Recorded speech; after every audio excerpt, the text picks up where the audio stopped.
Hey everybody, welcome back to Terminus, the world's only extreme metal podcast. I am the death metal guy, aka El Corrido de Ocasio-Cortez.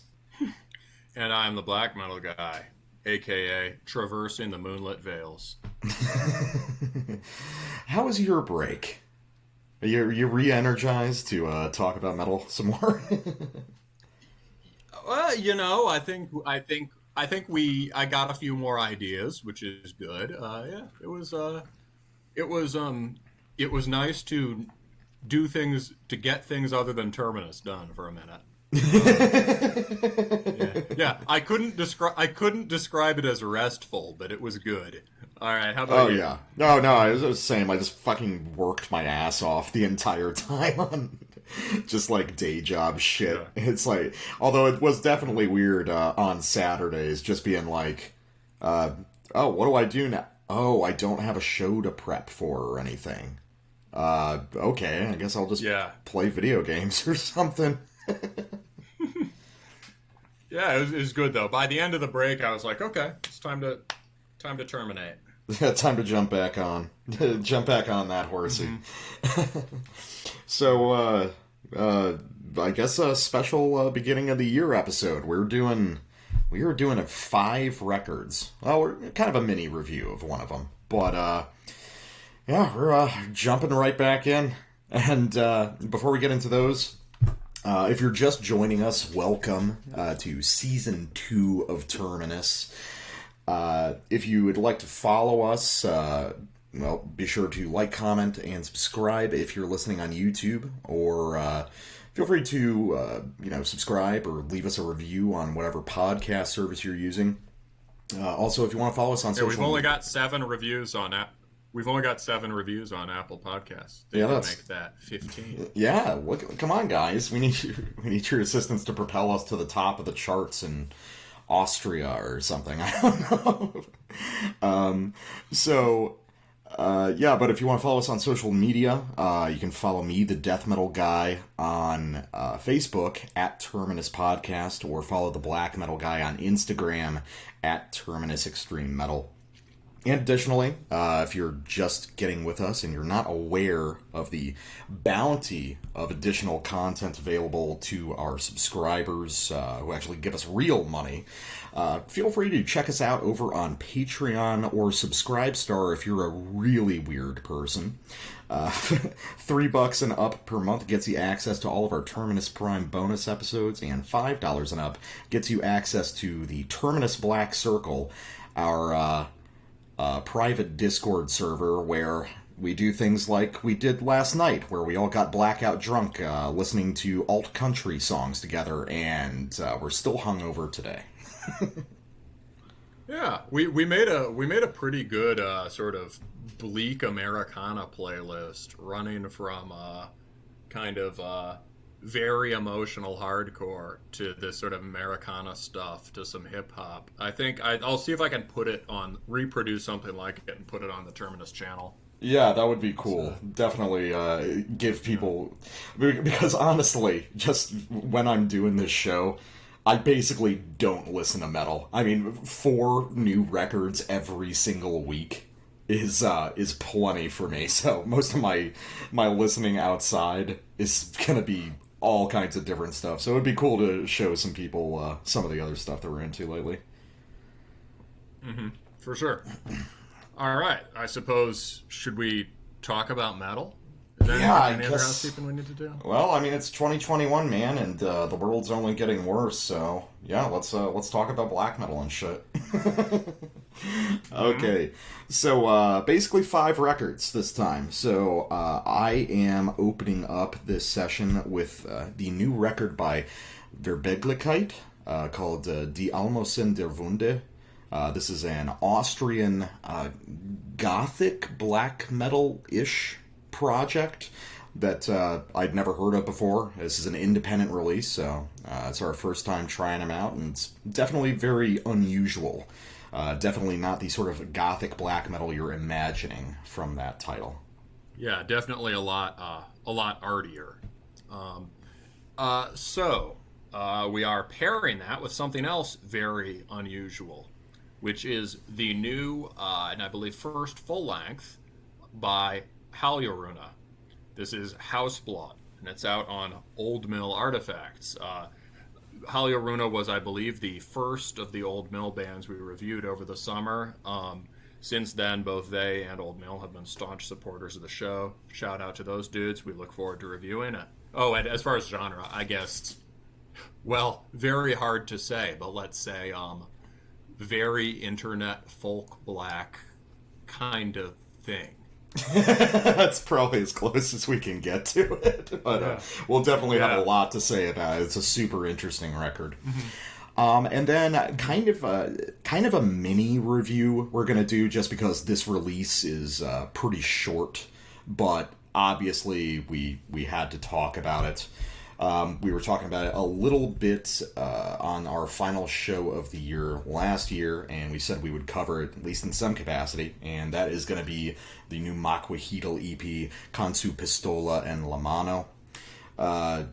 It's only 3 tracks in 20 minutes, so we're not going to, spend a whole sprawling hour on it, although we probably could, because a lot of what he's doing on this EP goes back to stuff that we were talking about all last year, isn't it?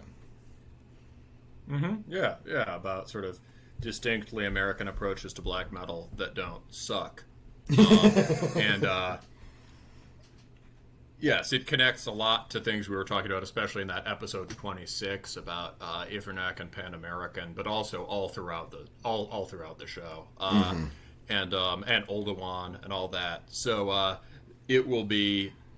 This is a short release. It's a big moment in the history of American black metal. I think we both agree it's something finally clicking. It's going to be very important. People are going to look back on it as not the very first shot being fired in this style, but probably the most important one to date and the most establishing one. So last up for me is going to be Gates of Doom with Aquilia Mater Aeterna. This is out on Cult of Parthenope. And I should have mentioned that Parthenope? Is it Parthenope? Is that how you've been supposed to pronounce it the whole time? God damn. I've been sounding like a fucking idiot for 30 years. Oh god, I always thought it was Parthenope. Oh, shit. Okay, so Cult of Parthenope. if you don't like the release, then it's more like Parthenope. All right, Gates of Doom. This is an Italian melodic black death band who are from a small region in northeast Italy called Friuli, which is apparently what a lot of their lyrical themes are rooted in. It's a kind of an interesting historical place that kind of borders Austria and has its own sort of ethnic history to it. And, what kind of record critic would I be for Terminus if I didn't bring on the melodic black death record about, bizarre minor historical and geographical obsessions? Of course, yes. All right, and I suppose that brings us to the last thing we'll be covering, which is Sagenland's Oala Grund out on Hidden's Heart. So this is a very Dutch project from the heart of the Dutch scene, which is, as you follow the show, I'm really into, and we were both a fan of Meslam Teya, whose album came out last fall, and this has a member of Meslam Teya in it, as well as Aryan from Hidden's Heart. So all these bands are composed of a very small group of dudes, and this is a relatively new project in that configuration, and look forward to checking that out. Definitely. Okay, so first off, Vergeblichkeit with Die Almosen der Wunde. So, a little bit of background. This is a one-man project from Austria. I was figuring out what I wanted to do for the first episode back on the show, and this looked interesting because it was described on Metal Archives as gothic black metal, which is true, but not in the sense that most people are probably familiar with. The role of goth stuff in metal has always been kind of strange to me. Like the parts of it that are or aren't incorporated into the whole, like for instance, it's kind of weird. You'd almost expect you'd almost expect them to be more closely related than they are. Yeah, I mean, it's kind of like, for instance, why was there never really a kind of a goth thrash band, considering how punky a lot of the old goth stuff was? I guess Carnivore is kind of the closest we ever got to that, right? That's a good point about Carnivore. Yeah, goth thrash. Interesting. I'll have, maybe I can pull something out like that. Kind of close to that would be Sikiera, the Polish band, who were, they started out as a very kind of crushing, noisy hardcore band, and then became, got way more Killing Jokey, but obviously if you take a hardcore band and make it sound like the Killing Joke, it's kind of like thrash. Yeah. So what we have here is so originally I was under the impression that this guy was a black metal guy, but after investigating another project of his called Aetherlieb, it seems like this guy is a goth at his core who happens to also listen to black metal. And honestly, I'm curious about your impressions because you're much more informed about goth rock than I am. But what I gather is that this is really, at its core, a goth rock record, which is using elements of black metal technique to create something more extreme and more aggressive than goth rock would usually allow itself to be. Yeah, I think I'd agree. I mean, I'd say as far as goth cred, this guy passes with flying colors. It's I hear those elements of the music here are very authentic and about as good as it gets in terms of latter-day songwriting, even if you're comparing it to bands outside the metal scene. Like to go yeah, and goth is really weirdly the new goth stuff is you'd think the standard's in the underground, but the standard to beat is still Interpol's Turn on the Bright Lights. And as far as the tier below that, like this is as good as it gets, really, and better than most. So well, in terms of the goth rock stuff, so I was just gonna also say, like, is it a goth rock album? Well, it's pretty metal. But it's metal in a way that's different from black metal. Maybe it's like a very different take on gothic metal. Mm-hmm. You know? Yeah. There's a lot of kind of burly heavy. There's a lot of burly low end and heaviness in addition to the kind of,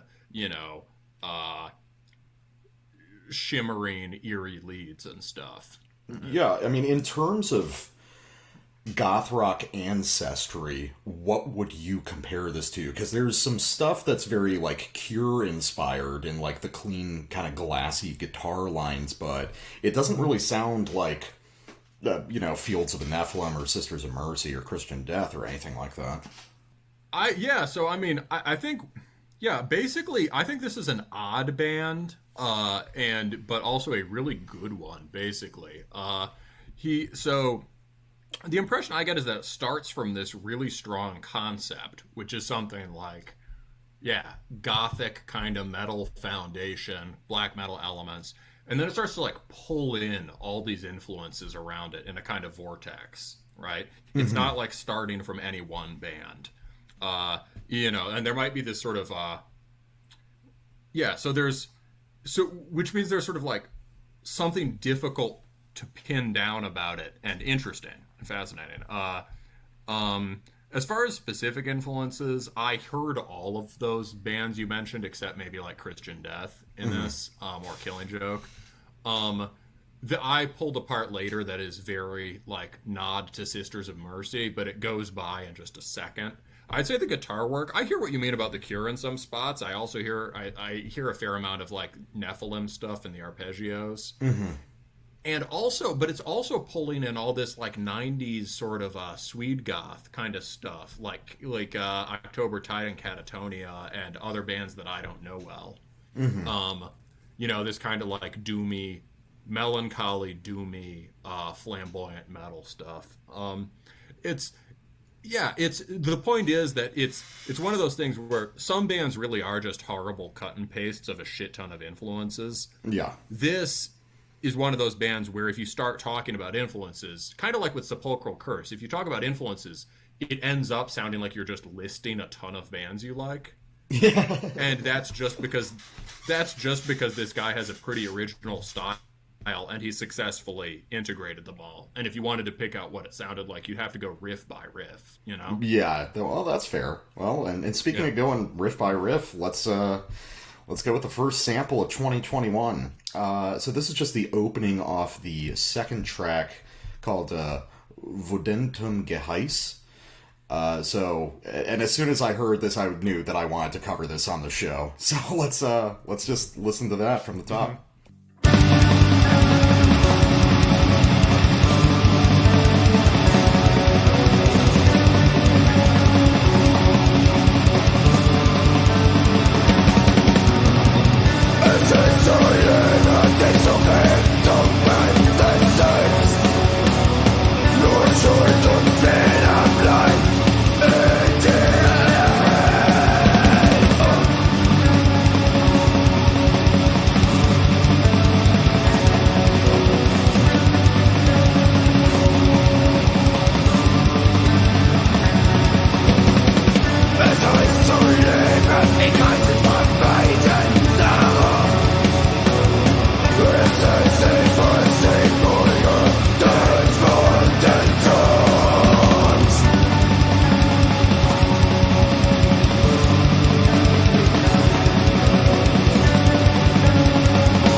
So that just rules. It's basically a perfect sequence of parts, isn't it? Yeah, makes me glad I just poured myself a double. It's, that's basically flawless. Every riff there is is great. We were just talking about, where do you want to start in terms of breaking this down? Well, you can take it kind of piece by piece. So that opening thrash beat riff, specifically that kind of watery, clean guitar line over the top, that's something that I thought was very Cure-ish. Am I accurate in that? Man, yeah, you could, something like Faith era Cure might have something a little bit like that kind of blank gray quality to it. Mm-hmm. I would think Lycia for something like that, with the kind of little weird dissonance built into it, and the specific tone. And also, again, I feel like those Swedish depressive death and black metal bands have riffs like that in them. Oh yeah, I know in the notes you wrote Life Lover, and that's something I also thought of. It's definitely Life Lover, but the thing about Life Lover is it was always guys from inside black metal reaching out and folding these ideas in, where this is a guy inside goth music, which gives the whole thing a very different feel, and these are not at their core metal songs. It's almost like they... Yeah, that's an idea that, well, I feel it sort of differently. Maybe this idea of whether things are or aren't metal is going to come up again and again on this show. Mm-hmm. to me it seems like maybe like there's this like Life Lover come from within black metal, but the songs they write are really not metal, right? They're the parts of black metal that are the least metal, plus all this kind of goth rock and florid electronic stuff. And as you noted, like in the notes here, I think this is very smart. Life Lover always felt like you say Life Lovers felt like an endless series of experiments to me. Yeah. I think that's kind of right. I mean, I really like that band, but their songs had a kind of, each one was like a little sort of a couple sound objects juxtaposed. Each one was its own little kind of. Yeah, it had like every song had a certain like a sound idea at its center, like for something that's a little bit closer to metal, like something like MS Salmonella off Pulver. It's that keening like tremolo riff with the little piano descending phrase under it. Mm-hmm. Like that's the whole point of the song. There's one I really liked on Concourse that just starts out with this kind of brooding, slow thing, and then just like locks into some like bang your head through a wall sad riff. Mm-hmm. Things like that. But they're, it's kind of like the heavy parts in Life Lover mostly sound like punk, kind of like fuzzy low end black metal to punk. Yeah. This band, Vergeblichkeit has like a lot of chunky, heavy, low-end guitar in a way that sounds more metal, but not like black metal, right? It sounds kind of like, there were some. So you said that there were a lot of very angular riffs there, right? Mm-hmm. Yeah, I think because one of my ideas about this is that he's really using black metal as a way to augment the level of dissonance that is tolerable within this kind of structure. That's right, I think. And he does a really good job combining those. You get those kind of jagged low-end riffs, and then the sort of ringing, very, very separate planes of sound. The sort of goth guitar and the metal guitar. Mm-hmm. But it always meshes. Yeah, but there's like in the low end stuff, there's almost like we were talking about it feeling kind of like noise rock or post hardcore or contemporary heavy hardcore beatdown stuff. You get that almost like that. You get that breakbeat thing, and it comes back again and again on this record. Yeah, I think that's one of the things that makes it interesting is some of these parts are like very danceable goth music in a way, Mm-hmm. There's whole sections of this record that could be played at a club to like a good response to girls that will emotionally damage you in the long run,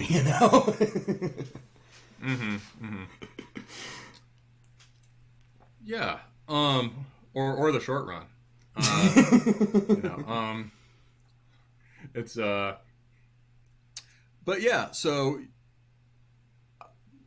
do you have any other overall thoughts on that? If not, I've got a I've got a thing I can do to bridge. Yeah, let's go to your sample and let's see kind of what you picked out of this. Yeah, so I'll start with the less gothy sample. I think yours really summed up the two, has every element of the album in it.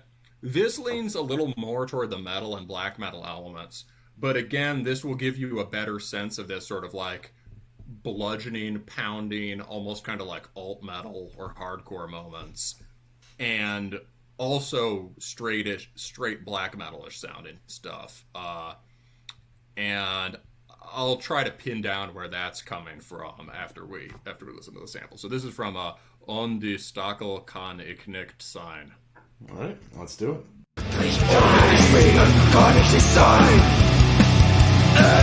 Ein schwindendes Zerrbild am Boden auf der Angst. Ins Widerschluss übersterben geht.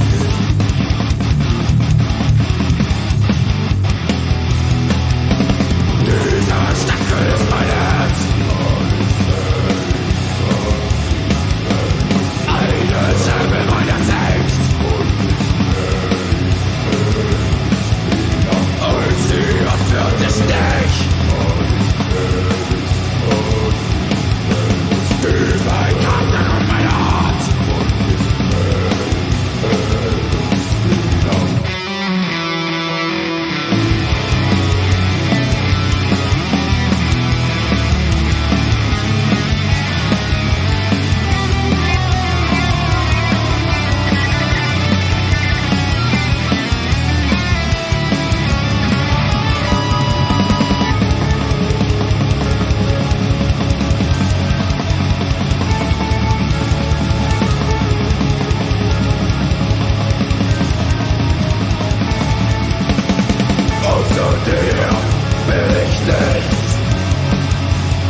yeah, that is a really bizarre part. And it does something interesting where it's like, especially that really bizarre disjointed kind of lead guitar part in the middle of the sample. It's made out of these kind of flashes of individual phrases where it's like about to go into a conventional melody, and then it head fakes and does like a weird, highly chromatic, uncomfortable kind of Blood Nord thing. So I think that's where the black metal here is coming from. It's like this school of heavy, secretly hardcore influenced French black metal, right? So like Bloodhouse Nord is a great check. I would say also I thought a lot of Eosoth, which some of our listeners, younger people, may not be familiar with. Eosoth's Arrow Through Heart was like one of the best records of the 2010 to 2015 period, for sure. And it's probably, but I could argue that it's probably the single best, like, orthodox style black metal record. I think I kind of agree with you. Yeah, that's heresy, but I agree. I certainly like it the best of the orthodox style. Also, like, Celeste is a band that's French and has these kind of like all their songs are basically just like bludgeoning mid-tempo sludge hardcore breakdowns the entire song. Yeah, and they have this kind of thick, things that are like power chords but dense with a lot of tritones in them, just scraping kind of angular way, and you get a lot of that here. Well, yeah, and actually, now I'm thinking of it, a lot of the stuff we're talking about, this very weird intersection of black metal and hardcore, I mean, isn't some of this stuff kind of comparable to shit that, like, Weegadude would do? Yeah, Weegadude is totally part of that nexus. That's right. Yeah, I mean, their songs work more like screamo or black metal songs, as you'd conventionally think. They're like more... Weegadude is like less chthonic, They're like, that's like wild windstorm music in a way that's, I think, very classically black metal. Mm-hmm. But they're certainly part of this scene. I agree. Yeah. Yeah. What connection do you hear to them? Well, I think it's not just Weegadude. I think Weegadude is kind of this strange middle ground where it's like Weegadude you can listen to casually and it's just good black metal, but then you start kind of picking apart the finer details of it and you kind of uncover all the hardcore. And then I thought I also remembered one of the guys from Weegadude, his other project, Amenra. Yeah, because they do a lot of stuff kind of like that as well. These kind of like squirming, like very chromatically dissonant things within this modernized hardcore framework, right? Kinda, yeah, maybe. It depends. Amon-Ra is basically like a Neurosis band that's like a kind of droney. The mood is very similar to Weegadude, kind of like droney, solemn sludge stuff, like lots of like octave drone string kind of things, and but I hear that relating to this too because it's very modern.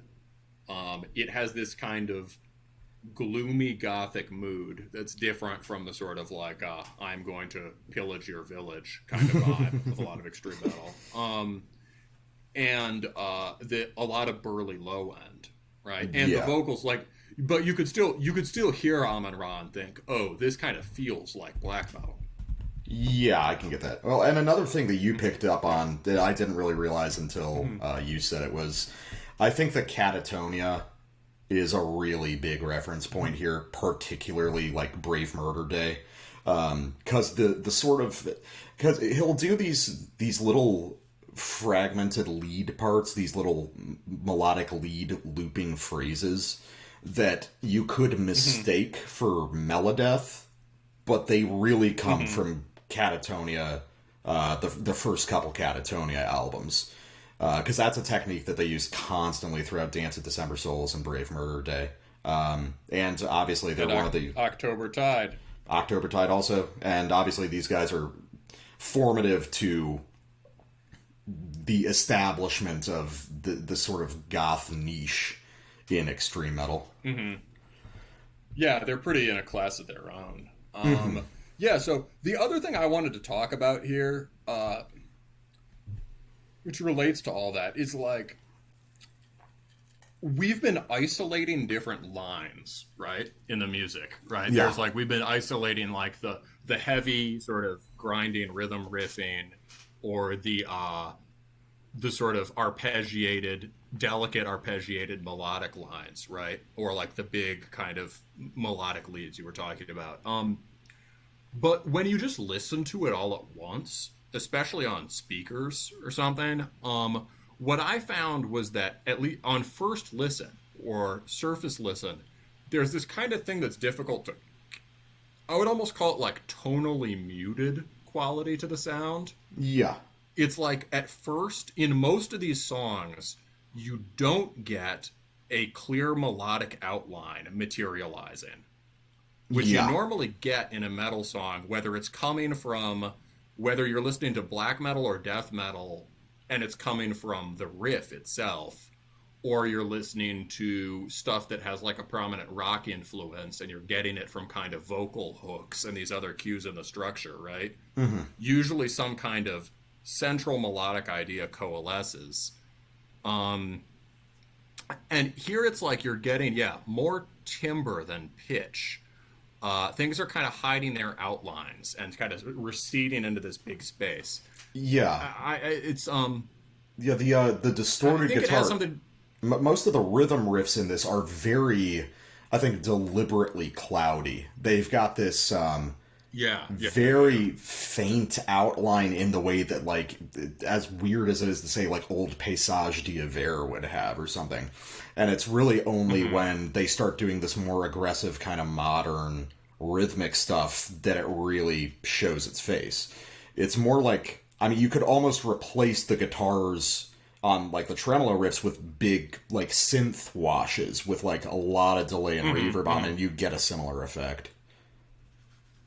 Yeah, on the trem for sure. Yeah. So I think it has to do with everything. So yeah, it has to do with the writing of each individual line. Also something like with the arrangement, like the parts are really spaced out, right? And as you say, some of the melodic lines, especially the ones played with like clean arpeggios, right? Mm-hmm. They're like literally broken up melodic lines. And they interact with this very separate rhythm guitar part and the vocals and everything. So it's like there's this lack of a tonal center, but everything is still kind of spinning around this center that you can't see. The songs do cohere, and at certain points, and at first I thought, oh, this is kind of weird. It's kind of hard to get your hooks in this. Like, this is interesting, but do I like it? But then as it goes on, there are so many places where it actually does coalesce, like you do get a powerful central melodic idea that this is clearly a feature, not a bug. Definitely. Should I do my next sample or yours? Go for yours. I just talked for a long time, and I feel like yours fits well with the focus on the more sort of gloomy metal aspects. Yeah, this sort of like you chose one part that's more goth, and I did one that's more metal. Well, this is the more metal one. This is off the final track of the album, Als Ebbe und Flut der Hungerlohn. And this is actually one of the most aggressive tracks on the record, I would say. At least it's one of the longer ones, and it's in the back half that it really starts to kind of rip open. And it's interesting hearing this guy operating in a more traditionally black metal mode with some of these riffs. So let's go about halfway through this song and run it for a bit and see what we find.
So, I mean, there's... Okay, so you've got that weird kind of goth break spoken word thing. And then you get one of the more ripping black metal parts on the record with... I did not ever... rips. I didn't think there was ever going to be like an old school black metal blah on this record. And then he did it, and it actually worked. And I remember just laughing my ass off that actually happened on a record like this. Dude, I love a good blah. Oh yeah, no, it's a cornerstone of good black metal is having a bleh. But then Jesus Christ, and at the beginning. Go ahead. Never mind, it's total tangent. Keep going. Okay. Yeah. And then you get to that part at the end, which you were describing as shit. What were you describing it as? Like a kind of a hardcore vocal pile-up part. Yeah. But with this kind of like sort of ecstatic, depressive catatonia melodies. Right? Well, actually, that was really that's... interesting because that reminded me a lot of a band that we've talked about a couple times on the show briefly that I'm a big fan of, which is the French band Suppuration with their record The Cube. Oh, I've still never heard. Oh, wait, I have heard that. That's really good. Nick from Hessian Firm likes that a lot. It's a fucking sick record. Yeah, it's awesome. Yeah, it's so different. But like the sort of like flanged out delayed guitar, yeah. It sounds like a cube. It does sound like a cube. For Nick. Keep going. But no, I like, which is interesting because Suppuration is also French. So I think we are seeing this kind of developing idea of like all the metal influences are kind of pulled from France on this, I think. Apart from like France and Sweden, pretty much. Yeah, it's like the atmosphere feels super German in the sum of the sum of the parts. But like the actual styles are coming from France and Sweden for sure. I'm gonna have to go. I haven't listened to all of that Suppuration album. I'm gonna have to. But that's another good example of a place where like you could basically really hear it there. You could hear the sort of murky churning kind of blast trem, right? And then it erupts into that, and all the parts are working in concert, right? The rhythm part is just providing the bottom end for that. The guitar, the melody's dancing over it. The vocals sink in like rock music, and suddenly that center appears. Yeah, and it's amazing how fast and how abruptly it happens. It's like cars piling up on the highway, but somehow it manages to stay in control. I mean, there's a lot of versions of that part that wouldn't go off. It would just be too much too quickly. But he executes it. There's a lot of like poise on this record for how to make this stuff work, I think. I think that's a very good expression. Yeah, I was going to say control, but control's not usually such a positive word, right? You know, you're sort of premeditating, planning, but like he is everything that strikes, everything eccentric. A lot of the time with metal, sometimes even with really good metal, the eccentricities are accidental, right? It's all controlled, and controlled not in a kind of neurotic control freak way, but in the way of this kind of light on your feet poise. Yeah, it's very agile music. It's extremely agile, yeah. So what have you got for your last sample? Well, something that works well with that. This is just like the most... I was like digging it before this, but then when this kicked in, I was like, good, he can write a goth song. Just a straight, goth song. And this is another one of the most sort of centered melodic or riff ideas. And yeah, this is on Kein Anteil der Dicht erreicht. I suppose... Never mind, I was going to make a cross-language joke about one's dick being erect. So your dick was erect for this. Yeah. My dick was erect. Yeah, let's go. Let's listen to it. Okay.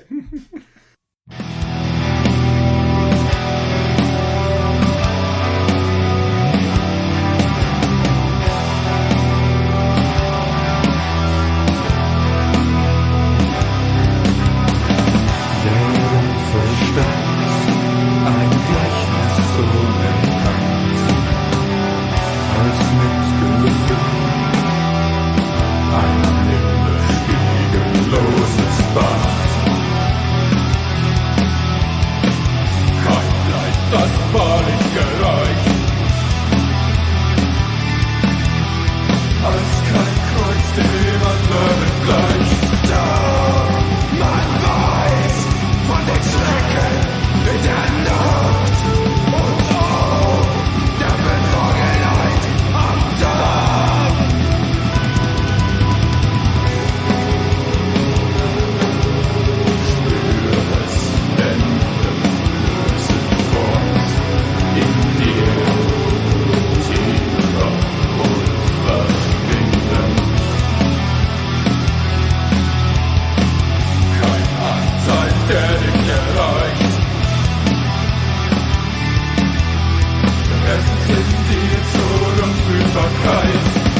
Das Verbrauchsverschließen verwirkt in mir.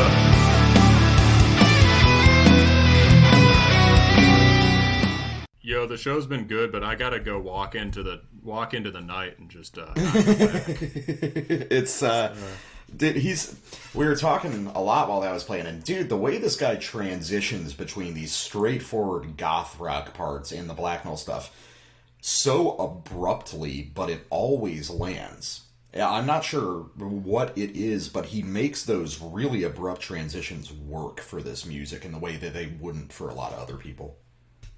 maybe maybe it relates to the sort of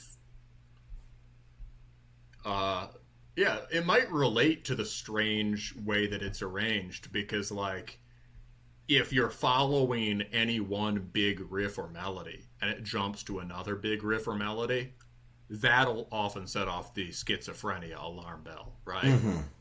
Whereas because it's all these different little parts balanced against each other, when one of them goes, the others just go with it. Yeah. You know, it's like,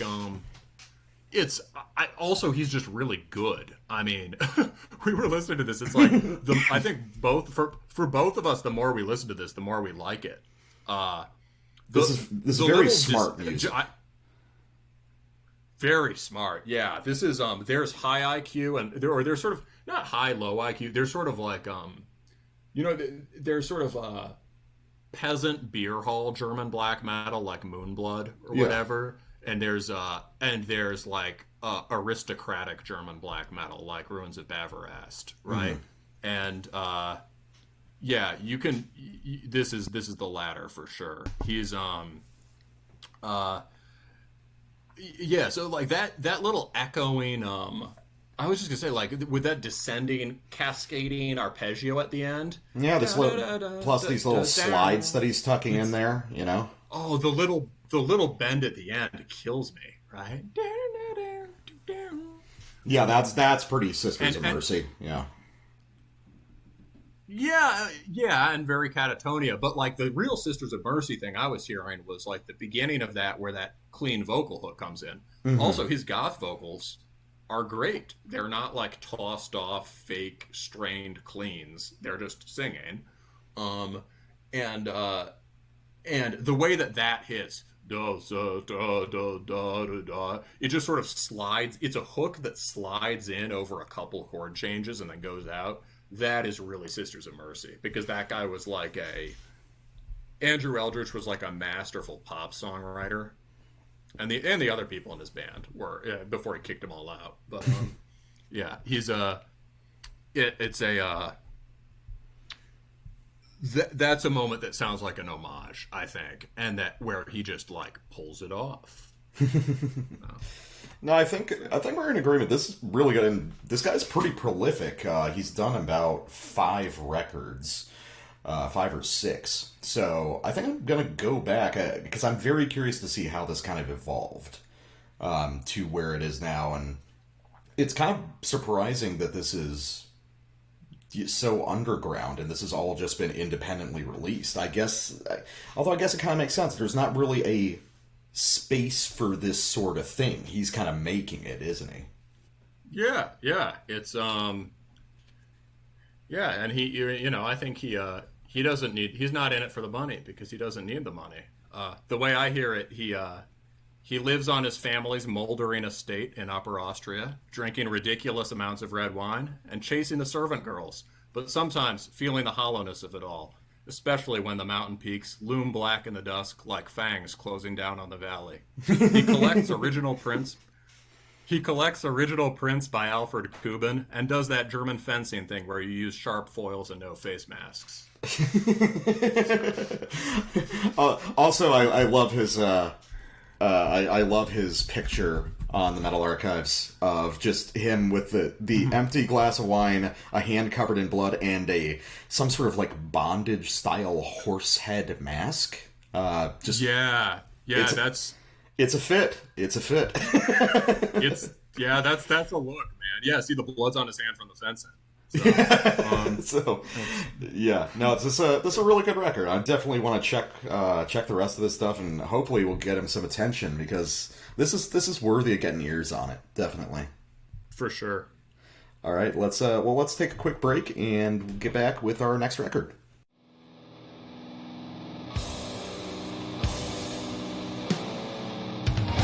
Hi, this is Taylor from Crushing the Scepter, and you're listening to Terminus Podcast.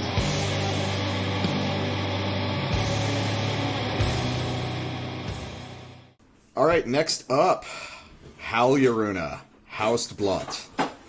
This is our first time revisiting a band we've covered before. This is nice, we've got continuity of narrative going on. Yeah. So Haljoruna, an old mill band. This is we did their Midvinterblot EP over the summer. And how would you characterize the sound on that? It was very unusual. There's been a big shift. So the first Midvinterblot is very sort of like a primordial idea of sort of folk black metal record of folk black metal. It is not a heavy metal record at all, which we talk about, this distinction between like, you can have a black metal record, but you've got black metal that is heavy metal and black metal that isn't, And so a good example of black metal that's heavy metal would be like Immortal, something that's Immortal, or like Dissection. And on the other end of the spectrum, you'd have something like Iljarn or Branacald. Yeah. I mean, you can kind of cut most black metal bands that way. Mm-hmm. And Haljoruna is definitely not heavy metal at all. But the first record, Midvinterblot, was really into this sort of like lo-fi, generally pretty slow, but not doomy sort of folk black idea. I don't even know if I could call it like black metal, really. It's so stripped of Yeah, it kind of reminded us of like dungeon synth melody ideas being turned into heavier music, and like DSBM or kind of dark metal ideas being used, but in a context that was like positive and life affirming. Yeah, it's really strange, interesting music. But now we compared it a lot to Summoning. Yeah, it was very much like Summoning. This new record, though, is... I can see the germinal seed in Midvinterblot, but Haustblot is them really discovering what their band is about. Would you agree? I think so, yeah. I mean, I think we would both agree they're still sort of figuring it out. No, here's what I think. I think right here they've figured it out, and it's going to take one more record for it to gel. Yeah, no, right? I actually really like this record a lot. Mm-hmm. And it's definitely going to be, without question, one of the most interesting albums of 21. I think like you, the next record is where it's going to fully coalesce, and then it might be a new movement. Style. Yeah. They've found the sound here for sure, and now it's just a matter of figuring out how do you order the tracks, how do you organize each song, things like that. How do you incorporate all these ideas together? Yeah. Yeah. So we definitely agree that. I don't know, the Haljoruna guys, Hrorm told me, or Orm from Haljoruna told me, that the idea for the new one was kind of just more of everything. Mm-hmm. And they were ratcheting up the aggression and stuff.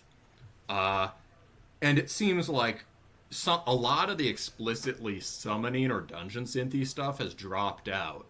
And we've got two sets of songs, one of which are like sort of driving, kind of manic punk folk black songs, very short and very straightforward, and kind of with a deranged level of aggression coupled with positivity. And on the other side, sort of like strangely wholesome and rabidly hostile at the same time. And on the other hand, you've got all these kind of massive soundscaped electronic ambient tracks. Mm-hmm. Right. which are not interludes or anything like that. They're full songs, and it's a very strange record. It's a full length, but it feels sort of like a comp to me. You know, it feels like it's a lot of ideas, of individual ideas that are kind of being presented as a sampler platter. But there is, to me at least, a sort of narrative arc to the whole album, and I will definitely be going like full autist about what I think about it a little bit. Yeah, there's a thematic unity to it. You know, these people are really. This band has a lot of kind of big sentimental kind of almost sweet minor key melodies that of the kind that you like and that I like too. And especially what makes it good. I don't like it when these are done in a certain kind of way, but this band does it well because they're written not like riffs, but like with these prescribed parts, but like fully written out kind of folk or soundtrack melodies. Mm-hmm. This kind of like fireside sing-along quality to them, or like end of Lord of the Rings quality. Yeah. And they do a really good job of that. And there's like a set of interrelated themes, often played on keys, sometimes on guitar, that this starts from the first track and runs throughout. But yeah, every structural cue in this record tells you not to listen to it like a metal album. Mm-hmm. Like, it starts out with 2 intros. And now, what I always say is never write 2 intros unless you're Bathory and the album you're writing is Blood, Fire, Death. However, and yeah, I stand by that here because the first intro rules and the second intro is kind of just, there's a drone and somebody saying stuff in Old Norse. It's kind of like if you've heard Wardruna, you've heard it before. Mm-hmm. I'd consider, or you've heard a better version. I consider that the weakest track. But even that is a statement. Right? Yeah, it is. And this is such a weird record. I guess I should just play a sample, shouldn't I? Yeah, structurally, well, it has those 2. It's got those 2, and then we've got like three or four black metal rippers back to back. 3 more black metal sounding things right in sequence, and then we sort of glide back into more ambient soundscapey territory, and then they close the record with 2 covers. Mm-hmm. So really weird. But the covers, you've got one from.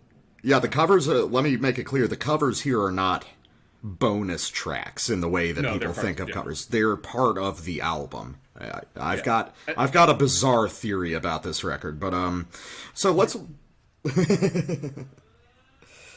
Let's play one of those black metal rippers though. Mm-hmm. So this is off the kind of 3-song sequence you're talking about. This is the last one, the 5th track. It's called Pa Fleinsop Fantoftasen. So the way these black metal songs, these are black metal songs, but they're not structured like black metal songs. They're generally based off of a sort of single melodic idea that gets elaborated on and added to over the course of the song. Yeah, with these small extra voices being added, small variations on the riff. They're structured more like neo-folk songs than they are black metal songs. You don't get distinct riffs in the way that you do a black metal song. But I think of the trinity of black metal rippers, this is my favorite one. So let's go about halfway through that track and see what we get. Run it to the end.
So there's basically only a single melodic idea on this track, and it just builds from these very small structural building blocks at the beginning to where it gets at the end with that obviously fucking glorious section with all these voices. You've got kind of like you've got a synth, you've got an acoustic guitar against the electric guitar. You've got like 3 or 4 vocal tracks all going at the same time.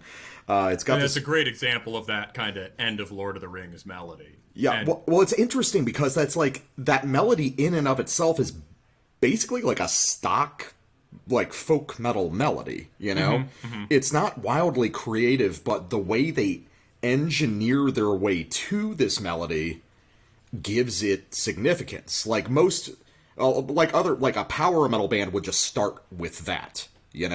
But these guys slowly work their way to it over the course of these various movements, which gives these melodies or these kind of stock ideas that we would have taken for granted and gives them this new significance and this new power, which is a really fascinating idea. These things we've heard 100 times before. What if we just give them the significance they deserve because they've been with us for so long, I feel like that, giving them the significance they deserve is right. I think it also has something to do with how they harmonize them. Like, if you follow those intervals, it's very standard. But it's harmonized in a way that's almost more sentimental, bordering on cheesy, than a lot of metal.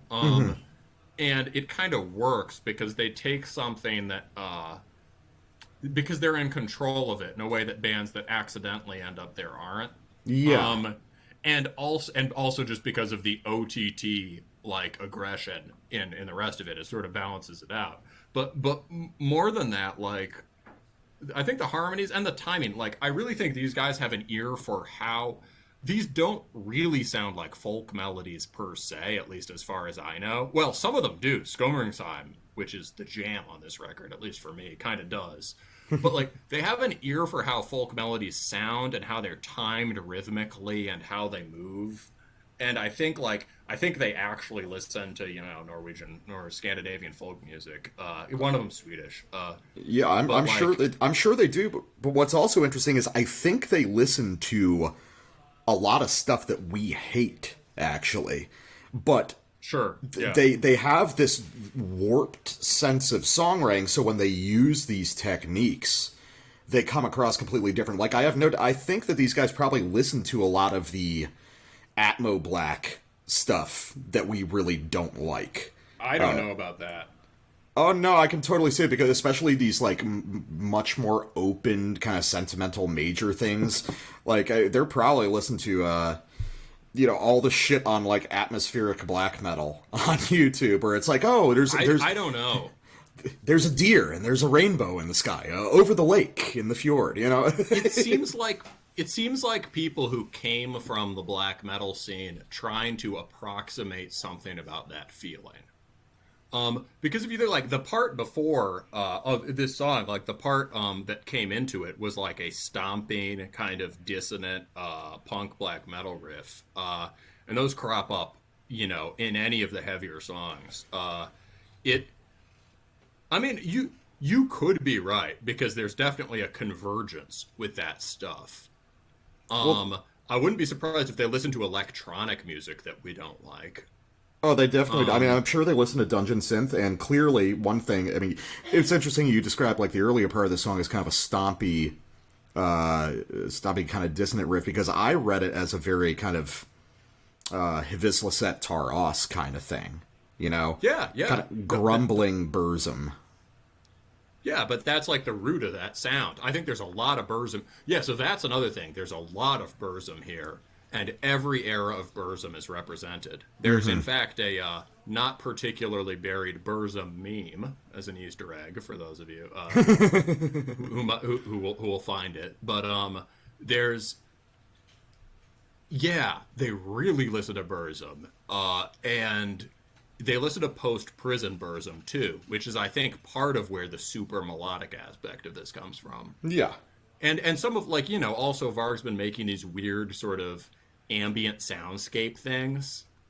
some of which are boring and some of which are really, really pretty and sentimental in a similar way to this. So, what have you got?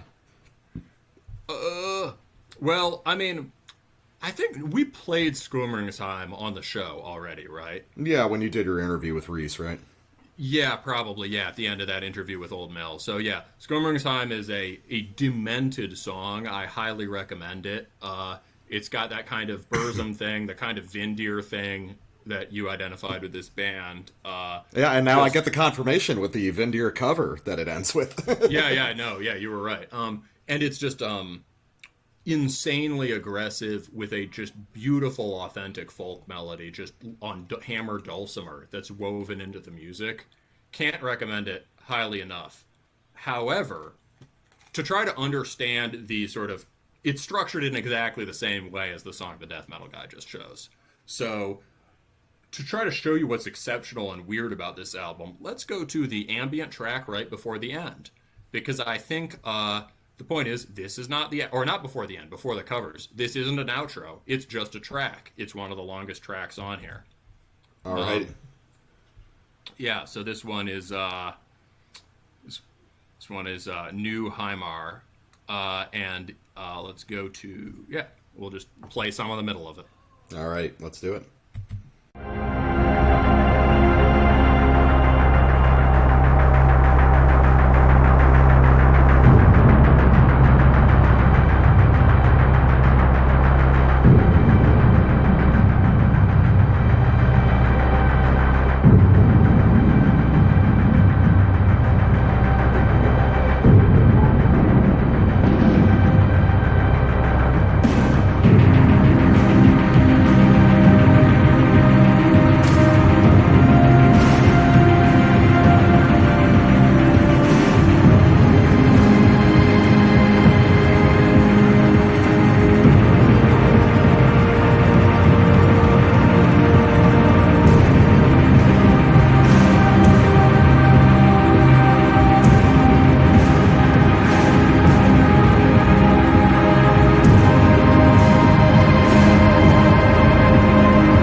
It's like, I mean, so the thing that's remarkable about that, right, is at least one member of this band clearly speaks electronic atmospheric music as his first language, right? Yeah.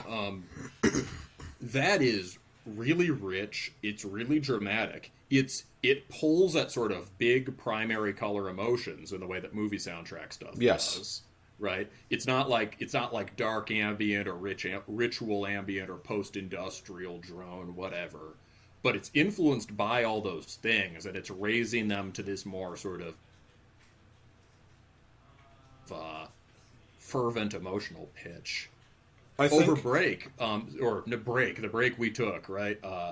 I was listening to a ton of like ambient and drone on the Cryo Chamber label. Mm-hmm. They're just great about putting all their stuff online free. And that is also very self-consciously film soundtrack and self-consciously written on computers. Right? Yeah. It's not shitty computerized like, it's not like primitive MIDI dungeon synth. And it's not like cheap EDM electronic sounds. But it is very obviously written on a laptop. And it's not ashamed about that. Yeah. This is, it's interesting because we've used this to describe a few things last year and you're the one who wrote it in the notes, so it's really credit to you. And we usually use it to describe like very extreme death metal stuff, but this is internet music in a very strange way. This is... It's like, I mean, you wouldn't normally think of that when it's so folky, but this is clearly, like some of the best stuff of last year, like the Into Oblivion, this is something that is pulling both from the deep past and the far future at once, which I think is one of the, just as a sort of broad artistic idea, is some of my favorite stuff that I've been hearing in music lately. You know, these much more kind of broad ideas of where you can pull influences temporally, you know? Like, I mean, like we'll get to with Maquahuitl. Sure. I mean, that's sort of a thing that he does, yeah. Yeah, no, it's got this, it's this sort of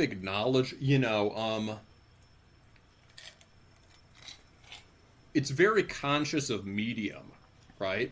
This is, the cryo chamber stuff is too in its own way. I want to interview that guy. But like Haljoruna are very aware that people are encountering their stuff through the internet, listening to it in a different way. That's different from like putting it on a record player and sitting back with, a beer or whatever, right? Or being at a show. And they're writing the music in a way that incorporates that. And in a way that, like, is, I mean, it'll take us time to wrap our heads around exactly what's going on here, but there's some sort of, like, affirmation of where we are and a willingness to work within the sort of technological parameters and then carry that into the structure of the music. Yeah, I definitely see that. So let me get this out of the way, just so I can get my thesis out there. So I have an abstract idea of this record as being almost an attempt to make like a prequel of black metal. Like, what if we could go back in time to reconstruct the genre with everything we know now about it? So it's pulling on the same threads of early Scandinavian black metal, but it's a different era, and when you understand its evolution, you can go back and you can tweak the settings, so to speak.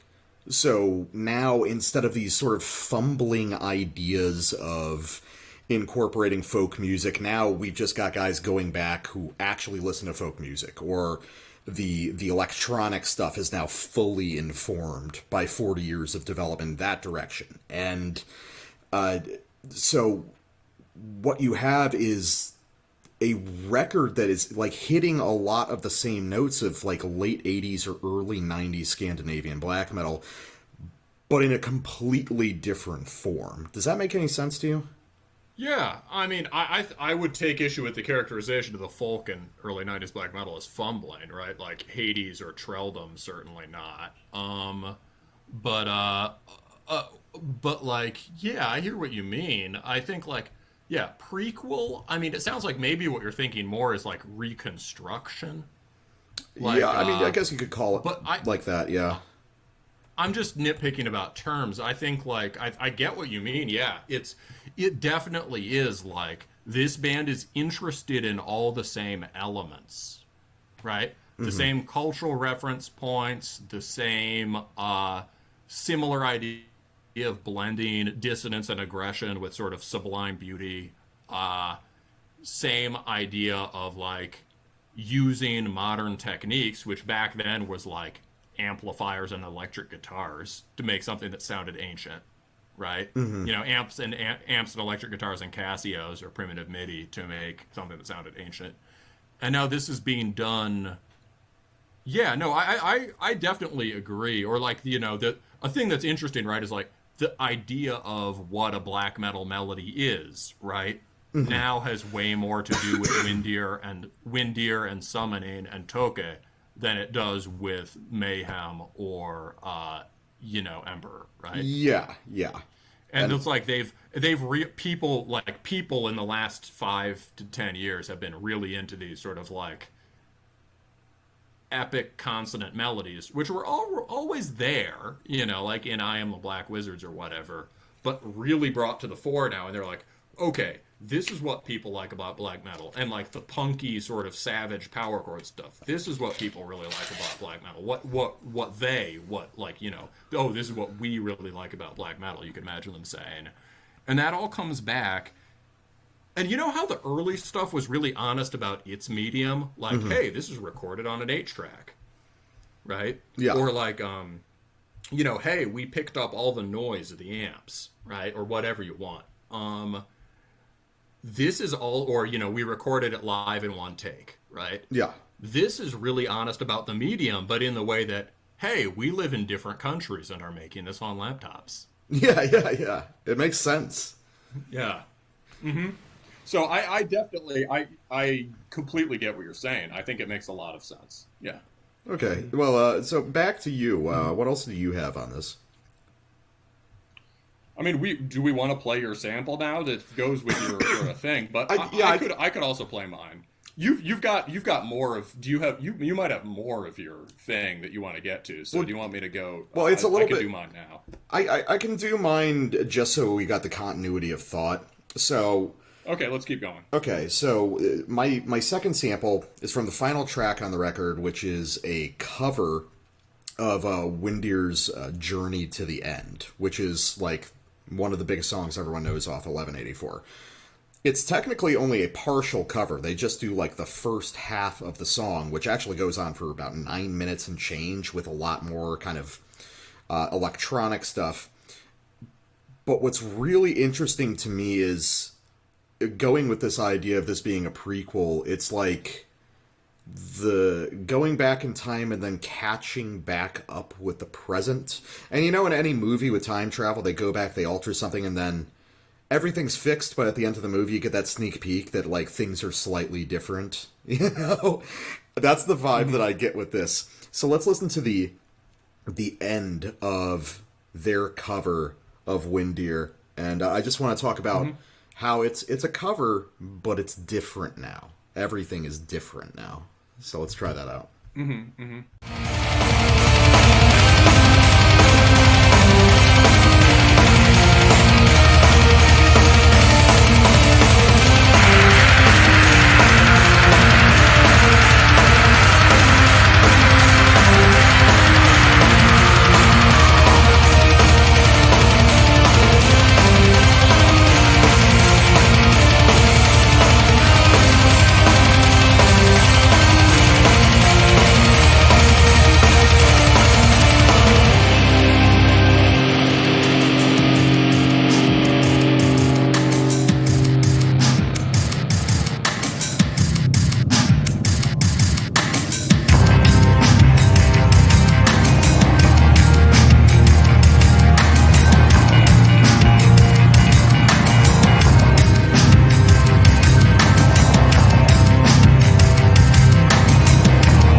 The thing that I want to draw attention to, I assume most of the people listening to this show have heard Windir before, is it's a fairly faithful cover, and Windir also, towards the end of the first half of the song, goes into that kind of just rhythm plus synth part, but the difference is that when Windir does it, it's more of like a house beat or a rock beat, and then later on when it gets into the like kind of purely electronic part of the song, it sounds kind of more like Euro trance or something that would be contemporary. Dude, in the in the early to mid 90s, everyone was dropping these kind of like syncopated fast break beats under things, right? It was like there was a can they took them out of. Yeah, like Dodheimsgard, like 666 International, which I still love, actually. Yeah. But here, Haljoruna, it's like we're revisiting it. Oh, but what logically would you do? Oh, well, it's more like a tom beat that you would hear in the run up to a breakdown in a hardcore song, or it's a little more like a hip hop beat or something. We're encountering the past. The same thing is happening, but it's taken a different shape because of how we altered the course of it. And this moment really struck me. It's like, because you know how I am talking about metal, about how we need to constantly redefine and we have to constantly look for it, or, I mean, not just metal, art, culture, the world in general. And I think this is so great because if they were attempting to recreate this song, it would feel stuck out of time if they did it the same way. But doing this, I guess what I'm saying is we can never escape the place that we are. We cannot perfectly replicate the past. It will always be altered by the present that we find ourselves in. And I think Haljoruna understands that on a very deep level, and I think this goes with what you're talking about being like, this is internet music. We're not pretending this was made in a forest. This is made on laptops between guys, hundreds if not thousands of miles away from each other. It's different now, and we have to embrace that difference, and we need to keep driving forward, to create great art. Yeah, I mean, I think there's, I don't know if I think, no, we can't, of course, we can't ever directly replicate the past because a lot has happened in between then, right? Mm-hmm. Yeah, there are some ways I'd have of characterizing it differently, but I get exactly what you mean. Yeah, it's this band is clearly very in touch with the spirit of the early 90s, but is not fetishizing its external details. Right? Yeah, and is not attempting to and isn't doing this sort of attempt to pitch perfect replicate it. I mean, I can think of bands now that really do sound like they came out of the early 90s that are really good. But often what they sound like is creative imaginations of sounds that never happened in the early 90s. Yeah. Like Sepulchral Curse, you could almost imagine Sepulchral Curse happening in 1995, right? Slightly different production, but basically it could have happened then. Yeah, all the parts are there. It's but yeah, they're always this sort of dynamic relationship to the past is really important, I think. And when you think about some of the most annoying bands right now, they're the ones that sort of fetishistically recreate minor sort of minor niche scenes, right? Yeah. Like the LLN sort of, most of the LLN vampire worship bands suck. Most of the Iljarn worship bands suck. And in a way, the irony is we are currently in a situation where there's been like a 10-year or 14-year kind of arms race. Yeah. Where people from outside the scene have sort of glommed onto it, right? And at first they had no idea how to write black metal riffs. So you got like Cascadian black metal. But at this point, these alt culture people have had so much time and so much internet that they've basically learned how to write black metal riffs, right? Mm-hmm. And now you get like whatever, right? Where it's like he writes black metal riffs, some of them are good. It kind of meticulously recreates an old school cult sound, right? And that's the artifice of it, right? That's its kind of mannered quality, right? Yeah. That we've talked about elsewhere on the show. So it's almost like the irony is back 10 years ago, if you saw someone with like a weird cult, monochrome cult album cover, guy in face paint with a chandelier, right? this guy might be a little bit sort of stuck in the past, but he's got the spirit, right? Yeah. And the music either sucks or it's great, right? Whereas now it's like the stuff that looks a lot, not exclusively, but a lot of the stuff that looks the most vintage is in fact the most pastiche and the most internet in a pejorative sense of the word. Mm-hmm. Yeah, I know what you mean. Yeah. And so this is avoiding that trap, I think. In a pretty this scans to me as much more authentic than somebody's meticulous cult rub black metal demo. So let me go to. Do you have anything more you wanted to say about that? No, I think that's good. Yeah, we can wrap it up on your sample. Yeah, so let's just wrap it up on my sample, and maybe we'll just roll out on this and then go to the next segment. But basically what interests me about this, so this one is Njordur, right?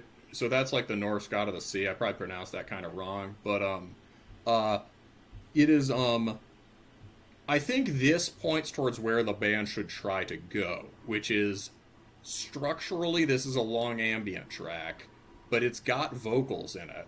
The vocals and sort of the keys under it are in touch with the central melodic themes you get on the more kind of ripping tracks. Mm-hmm. And there's a pretty good integration of the two halves of the sound. And I like that there's this spectrum from like real bangers to like full ambient, and they should keep that. But I think the next record needs some more things that are in this middle territory. And like, how can you keep bringing things more into the middle territory? So this one doesn't even have drums on it, but just from the vocals, it has a more black metal inflection. And also, their clean singing was one of the secret weapons of the last EP. This has it. I'd like to hear more of it on the next one, because they can actually sing.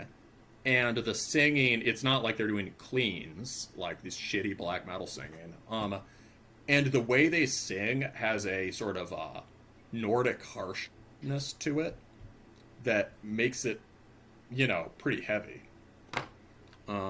So let's go to, this is about 30 seconds into Njordur, and we'll rock out on this. All right, sounds good.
right, Maquahuitl, Su Pistola, and Mano.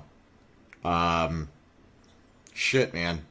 It's... For those of you who are even worse at Spanish than us, I assume that means with his pistol in his hand. Let me double check that. Or is that with your pistol in the hand? No, I think it's his.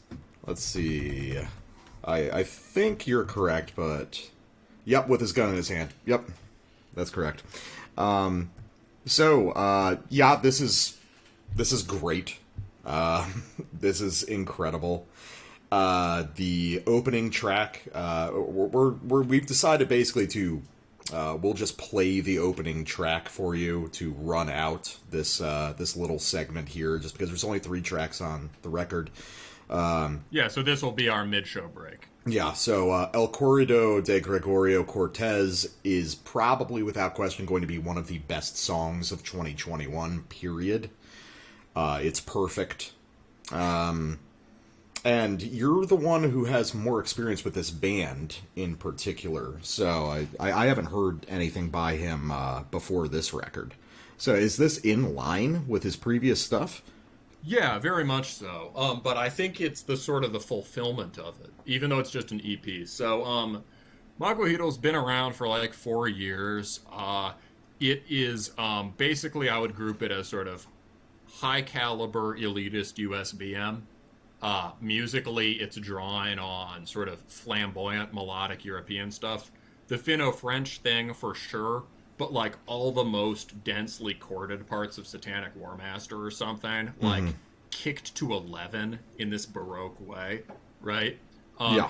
I think he's kind of adjacent to stuff like Finn, kind of, you know, and it's, as far as his specific vibe, you can tell it's powerfully influenced by the Black Twilight Circle, especially after they got Blue Hummingbird, or like the 2015 or 16 Volan record, when they started getting this more sort of heathen folkish sound, like Aztec, you know, this kind of like barbarian Aztec war metal vibe, and like Ennio Morricone stuff sweeping in there. So his thing was like, but for him, those two sides were kind of on, he kind of had the theme, and then he had the music. And the theme was basically Aztec stuff. You know, we've got Blood of Kings and Ancestral Might. We've got Teocalli of the Sacred War. We've got, and then this summer, or no, sorry, this February of past year, 2020, he released At the Altar of Miglampa. And these, so they had this Aztec vibe, but the music was like almost more Euro than Euro.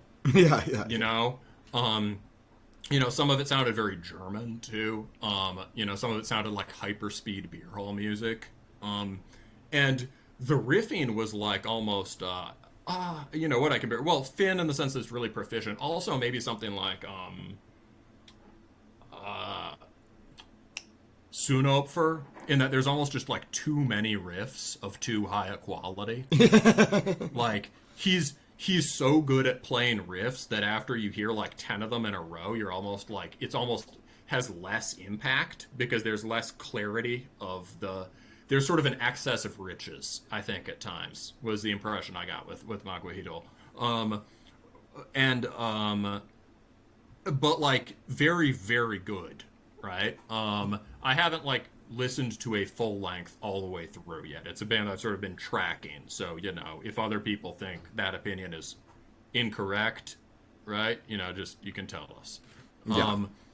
But basically there was this gap between the sort of Aztec and Mexican vibe and the sort of strong rooting in melodic European black metal. Now those have converged, and I think so. This is some short EP dedicated to the Mexican outlaw Gregorio Cortez, who, according to I don't know any more about it than what's on Bandcamp. So, going through the journey of Mexican outlaw Gregorio Cortez, who evaded 300 Texas Rangers after killing 2 sheriffs in self-defense, becoming a local folk hero and legend in the Tejano, Mexico border area. So suddenly you get all of this tremendous riffing power with this very sort of solar heroic vibe brought into the genre of the Western outlaw ballad, and the eternal genre of the outlaw ballad, the everywhere genre of the outlaw ballad. And, you know, also, like, yeah, the corrido, right? There are, like, outlaw ballads are huge in Mexico still. There are narco corridos. Oh, yeah, the narco corridos. I was actually going to bring that up and compare this to a sort of a narco corrido. Well, because apparently, I actually did some research on this story, and apparently corridos about Gregorio Cortez have been popular for over 100 years. Like, this That's fucking sick. Yes, this very quickly made its way into the the folk music of kind of the Mexican culture at the time, and it has been bridged into American culture, obviously, just because of how porous the border is. So this folk tale of Gregorio Cortez is apparently still something very active in the Tejano area. That's pretty sick. So yeah, basically the music, it has some of that Ennio Morricone feeling, but it really also is just... People often use that as garnish to suggest a mood. Here you can really hear something kind of Tex-Mex, country, or Mexican corrido sound integrated in the guitar playing, and the song is formatted much more like a ballad than a metal song. Yes. And the melodies, crucially, some of the melodies are simpler than you get on some of his old stuff. They're not as pyrotechnic, and they have more of this kind of, the thing that I really like about riffs, which is like a sort of a stark clarity of form, which I think both of us would connect to Spite Extreme Wing. Oh, absolutely. And plus the Ennio Morricone thing, Spite Extreme Wing conveyed earlier than almost anyone else. And and that's one of those things we always talk about is like, was Spite Extreme Wing an influence on any of these people doing very similar stuff now? Well, it's hard to tell. Maybe not, just because it seems like it's so hard to find people outside of Italy who are familiar with them. But I mean, there's a direct line, at least in theory, between this and Ultra. Yeah, and or Cosmocrator or Non-Duke or Duco, but yeah, especially Ultra. It's and like like you've always said about the Italian band, sort of flamboyant masculinity. This is colorful melodic music, very dramatic, but it's extremely manly. Oh yeah. So let's just I guess, I mean, if there's anything else to say, maybe it's just the idea that like his earlier stuff was about Aztecs and had this European quality in the music. Well, now it's almost like it's about a Mexican guy. So there's this sort of thematic integration of the cultures, right? Oh yeah, and I think that's something that's... It's like, which is smart. And you bring that sort of ancient Aztec thing forward and integrate it with the Spanish thing, and here you go. Well, and I think that's something that's worth clarifying to people, especially people who have been listening to us for a while now. Because we've always talked about this idea that is emerging, and I think this really, I mean, Jesus Christ, this proves this right here. This emerging concept of uniquely American black metal. But to clarify, when we say American, really we're talking about New World black metal. We're talking about North America. Because obviously, anyone with half a brain understands that the histories of the United States, Mexico, and Canada are inextricably intertwined. And this style of music that is emerging is not limited by the borders of those countries. I'm guessing that the guy behind Maquahuitl is probably a Chicano guy. I believe he's based out of California. But there are bands playing this style in all three countries right now. And they're all reaching back towards a time where these borders were not as distinct. These all have... That is, yes. Yeah, they all have regional cultures, but ultimately we're discovering a Pan-American, so to speak, front of black metal bands emerging. I see what you did there. The Aztec and some of them have this, and there's like a spectrum that runs through different sort of scenes. So there's this guy, and there's the Black Twilight guys, and then there's the things that are more sort of squarely like North American, Indian, or indigenous stuff, like Pan American or Ifernach. And then there's those bands of sort of like Vinlandic black metal, like Mortem, or kind of Into Oblivion, the Axis of Advance thing, right? And I would say that Oldowan Gash is squarely within this circle. Forgot about Oldowan, So, and Oldowan also, I think, as far as sounding really Western and songs being structured in this rockish or countryish way, is very close to this. Old One and, his side project, Desert Eagle, right, is a lot like this. And Desert Eagle is he says it's like street rock or something. Like it's almost not even black metal anymore, right? Well, I think that's interesting because what we're seeing is, because this idea of this neo-North American black metal style is, I think, inextricably linked also to this solar metal style that we've kind of talked back and forth about. Because the reality is, I see this whole, New World black metal thing as really fundamentally rooted in that solar sound more than any sort of traditional wintry Scandinavian or Western European sound.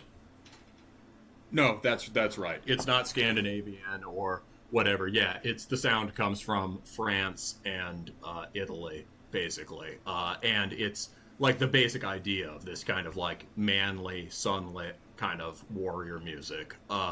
However, all these guys are giving it very different inflections in their own ways. And, it also comes from Axis of Advance, right? Who don't sound,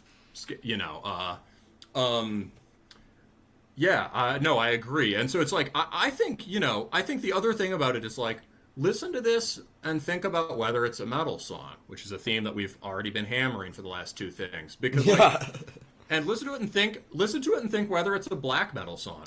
In many ways, all of the impulses here were there in 1993, but they were sort of latent. You could isolate certain parts of things that had them. You could see it as sort of under an undercurrent beneath the sort of satanic, chaotic thing, right? But it was latent. I think with all these bands, we really need to come up with a different name for it because I don't think it's black metal anymore. And I think that's fine. I was about to say the same thing. I think it's really weird. There is a new genre forming. It has a textural or a technical similarity to black metal, but fundamentally it's not black metal anymore. And just, and as we were saying, just before, it's like, right now we live at a place where, like, the posers all know how to write black metal riffs, and in fact, they're more invested in cloning 90s black metal riffs than anyone who takes the music seriously. So there's a sort of, like, there's a kind of need to, Nietzschean self-overcoming, out of love for black metal, move beyond black metal per se, while maintaining the tradition and the spirit. Right? Yes. And I think in the North American context, that way forward becomes very clear. Oh, absolutely. So, well, let's listen to El Corrido de Gregorio Cortez, and we'll talk about it a little bit more musically, touch on the other tracks, and we'll just return right after we listen to this. And when you listen for "You Will Never Get My Weapons." Oh, dude. How many times have we screamed that at each other over the past few weeks? It's been a month since this came out. Yeah, a lot. Okay, let's go. All right.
That is Maquahuitl, and that is El Corrido de Gregorio Cortez, and honestly, it's really everything we've talked about regarding this style of black metal until we come to a better term for it coming to fruition that we were talking about in 2020.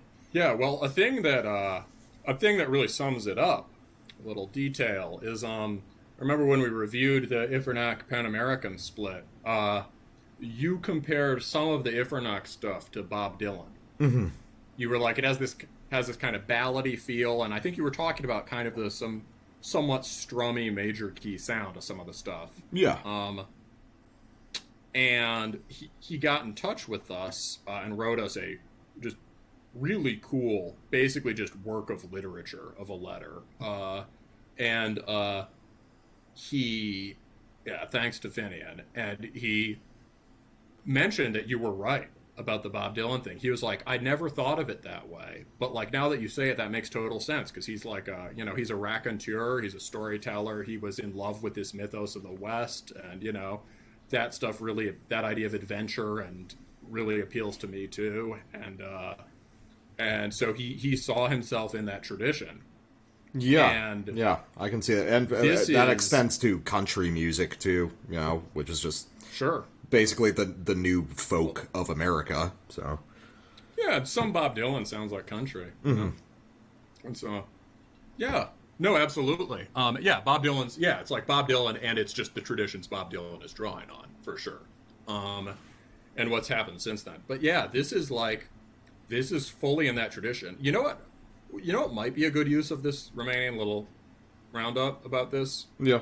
Would it be too weird if I just read the lyrics through real quick? Yeah, sure, go ahead. They fucking rule. And they are basically just a reconstruction of the traditional Corridos lyrics. He just modified it a little bit. Oh, is it? I was wondering that. Yep, well, that's what it is.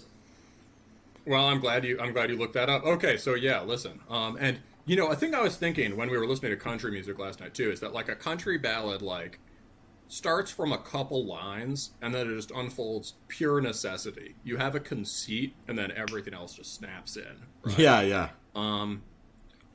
Yeah. So all the tropes just work like snaps locking into place. So here you go. In the county of El Carmen, a great misfortune befell. The major sheriff is dead. Who killed him? No one could tell. In 2 p.m, in half an hour or less, they knew the man who had killed him had been Gregorio Cortez. Letting loose the bloodhounds, they followed him from afar, but trying to catch Cortez was like following a star. All the rangers of the county were flying the road so hard, what they wanted was to get that $1,000 reward. In the county of Quiancis, they cornered him after all. Though they were more than 300, he leapt out of their corral. The major sheriff said, as if he was going to cry, "Hand over your weapons! We want to take you alive!" Then Cortez said, and his voice was like a bell, You will never get my weapons! Till you put me in the ground or in a cell! With his pistol in his hand. So many mounted rangers just to take one Mexican. Fuck yes. Was there some delay on that? Because we were reading those way out of time. Oh, well, whatever. I'll fix it in post. Yeah, all right. Yeah. So, pretty cool. That is, there, he just did. We've been speculating about the black metal outlaw ballad. He just did it. Yeah, and it literally did. And yeah, I mean, you can tell you can read those lyrics to the tune of like fucking Piano Man, and it works. No, actually, I ran through it in my head real quick. In the county of El Carmen, you would want to. A great misfortune befell. Please don't. Please don't. Well, I think what's interesting is like it strikes. It strikes such an immediate chord, because I've showed this to a few people, and they just, like, it clicks in with them instantly. And they know the lyric, they want to read the lyrics, and they want to yell those lines with him. Again, it's very, like, fucking Dylan, or, early American, like, protest folk stuff. Like, it's... Mm-hmm. Yeah, which is obviously all descended, interestingly enough, because this is a Chicano guy pulling from folk music as well as kind of like Italian ideas of extreme metal, and then all the folk origin of almost everything going on is kind of Scotch-Irish, just tracing the lineage of these different musical ideas and the way they get recontextualized throughout history is so fascinating to me. I love it.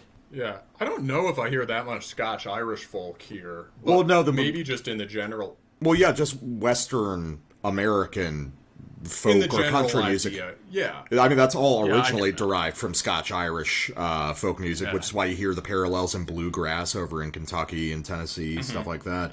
I mean, it all has a common origin. Well, next somebody's got to write the Ghost Riders in the Sky, right? Because that's a classic country song.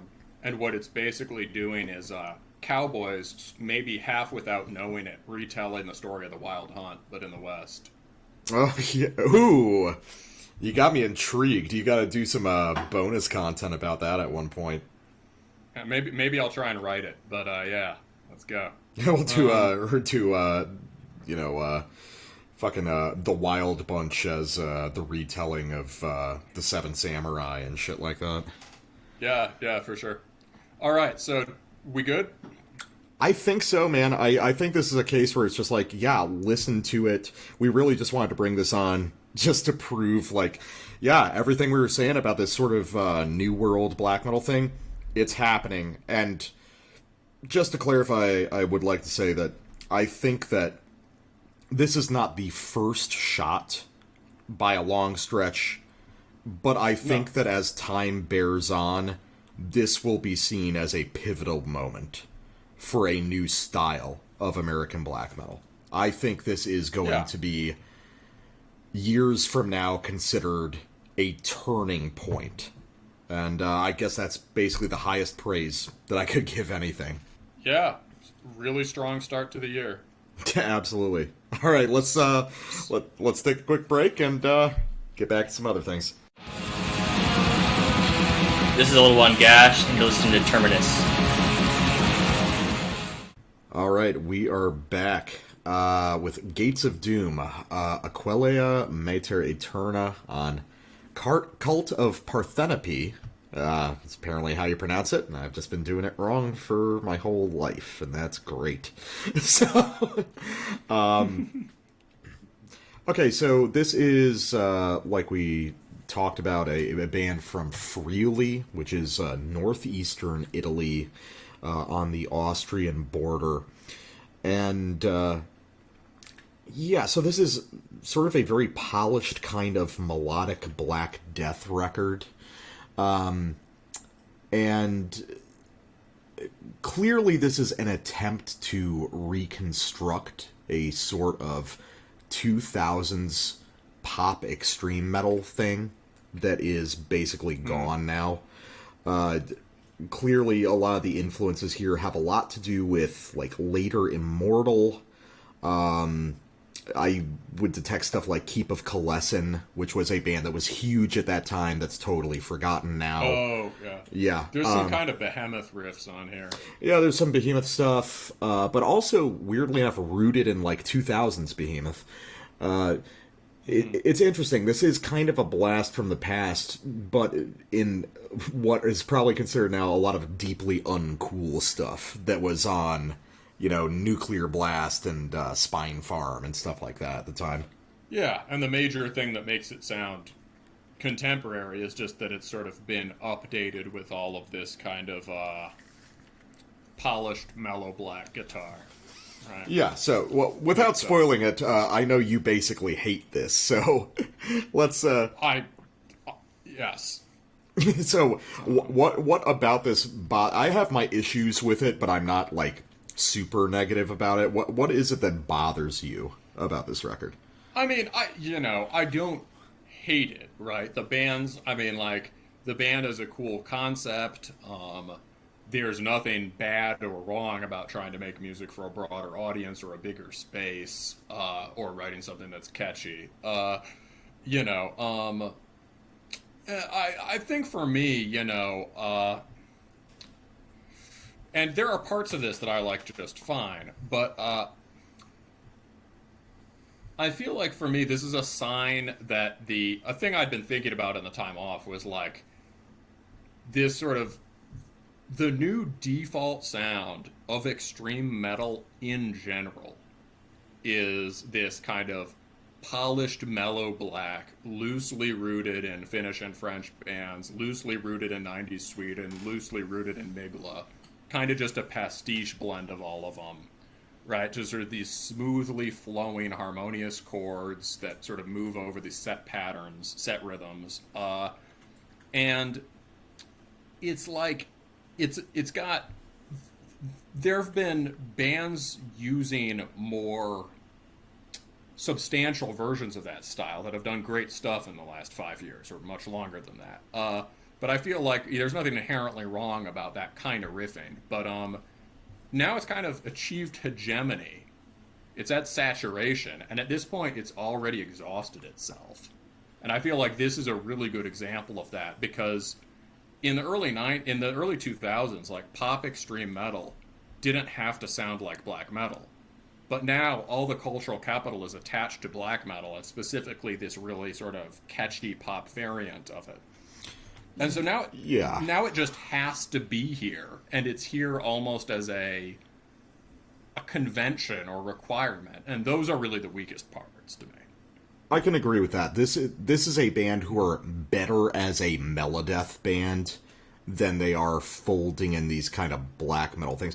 Although, I mean, that's kind of a discussion in itself, is like how much of this is like even black metal. I mean, I think there's a lot of stuff that we now tie to black metal that would have just been melodeath back in the 2000s. You know what I mean? I think that's true, but I think like blast and trem wasn't that common for like sliding chorded riffs over blast beats was not a big melodeath thing then. If you go back to early mid-90s Sweden, you can find bands right on that black death metal line. Or the black metal melodeath line. But I think as far as I mean, I think as far as the early 2000s stuff, it didn't quite have that sound. But I agree that, like, there's less black metal here than you'd think. The album just kind of signals black metal with the overall kind of ancient history theme, with the first track, which is blastier, and then with these things that are supposed to be big hook riffs that come in at times, and to me at least, simply aren't. Yeah, no, I mean, honestly, the closest thing that this is to is basically a monomarth. Yeah, I agree. The parts that sound like a monomarth or like Behemoth or something are the best parts on here. Or Immortal. Yeah, that's fair. Well, in that case, let me play my first sample. So this is just... Here's a good example of the band actually firing on all cylinders. It's unabashedly poppy, and the flaws in it are readily apparent, but I can still see myself, like, enjoying this at Wacken. You know what I mean? It's yeah, for sure. Some of these songs I would enjoy live. I get that. Yeah, so this is called the Galenus Plague. So let's just listen to, one of their big hook moments and see what we can dig out of it.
I think those are obviously all stock parts, but there is a real energy to it. There is a lot of fun in it, I think.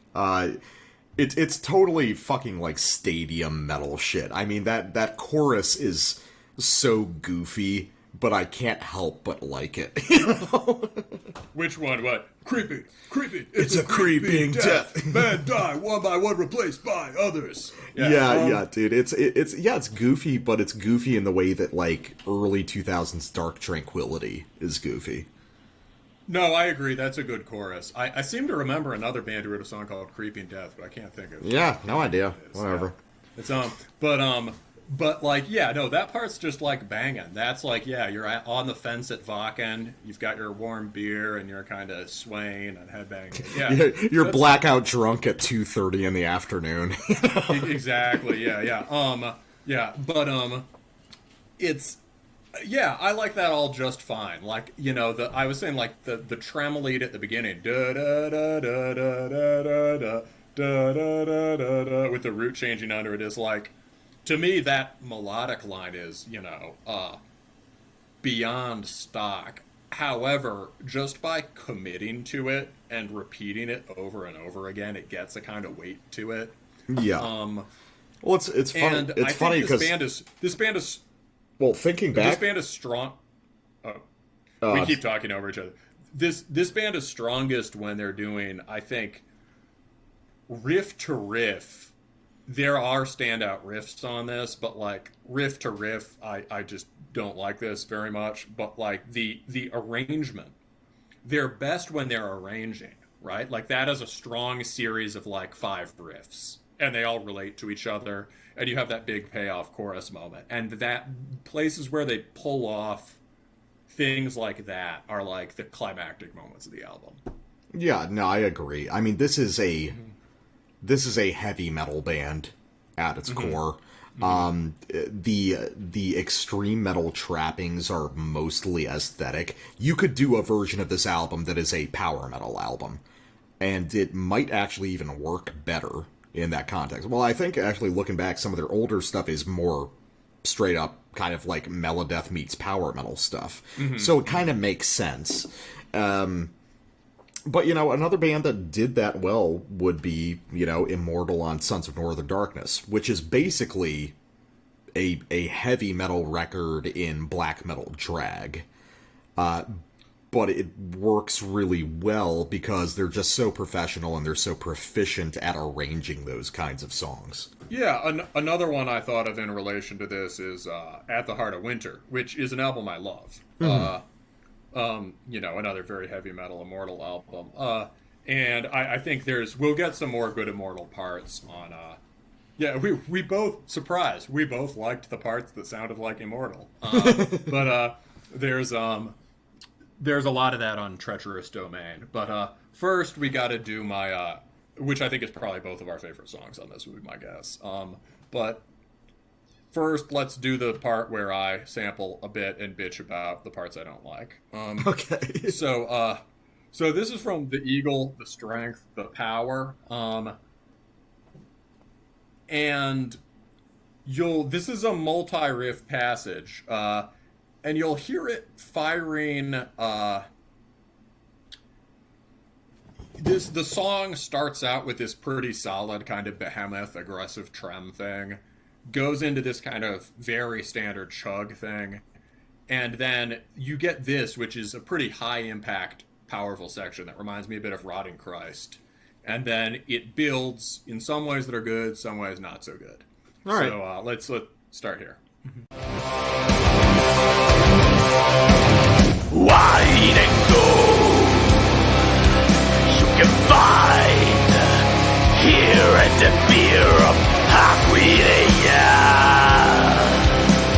Crossroad people, cultures, reaches the gem of the north. Daughter of war, mother of success, like a tower she rises. Its beauty shines like a star.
All right, so break it down for us. Okay, so we got that. There's that kind of big breakdown part. And then we get that sort of flashy lead riff, which is one of the flashier riffs on it. I like that fine. I think we both think that reminds us of old Malakesh, right? Yeah, that's a big one. Yeah, that's very Malakesh, which is a very strange reference. But that's another band from the 2000s that was huge and no one gives a shit about anymore. That's certainly true. And they actually were pretty good, but they got lost in that sort of shuffle, I think. So that's a solid dramatic riff, and I was like, okay, this could go somewhere. And then we get what's supposed to be the climax riff, which is just like this, this encapsulates everything I don't like about the polished mellow black trend. It's, you get, da, da, you know exactly where it's going. And so you get these generic, epic-sounding harmonies. They smoothly slide through fairly standard intervals. And they have this, they just move through a fairly standardized pattern. Like, you could write another riff like this, and you just shift one or two of the chords to different places. Yeah. I get that. It feels to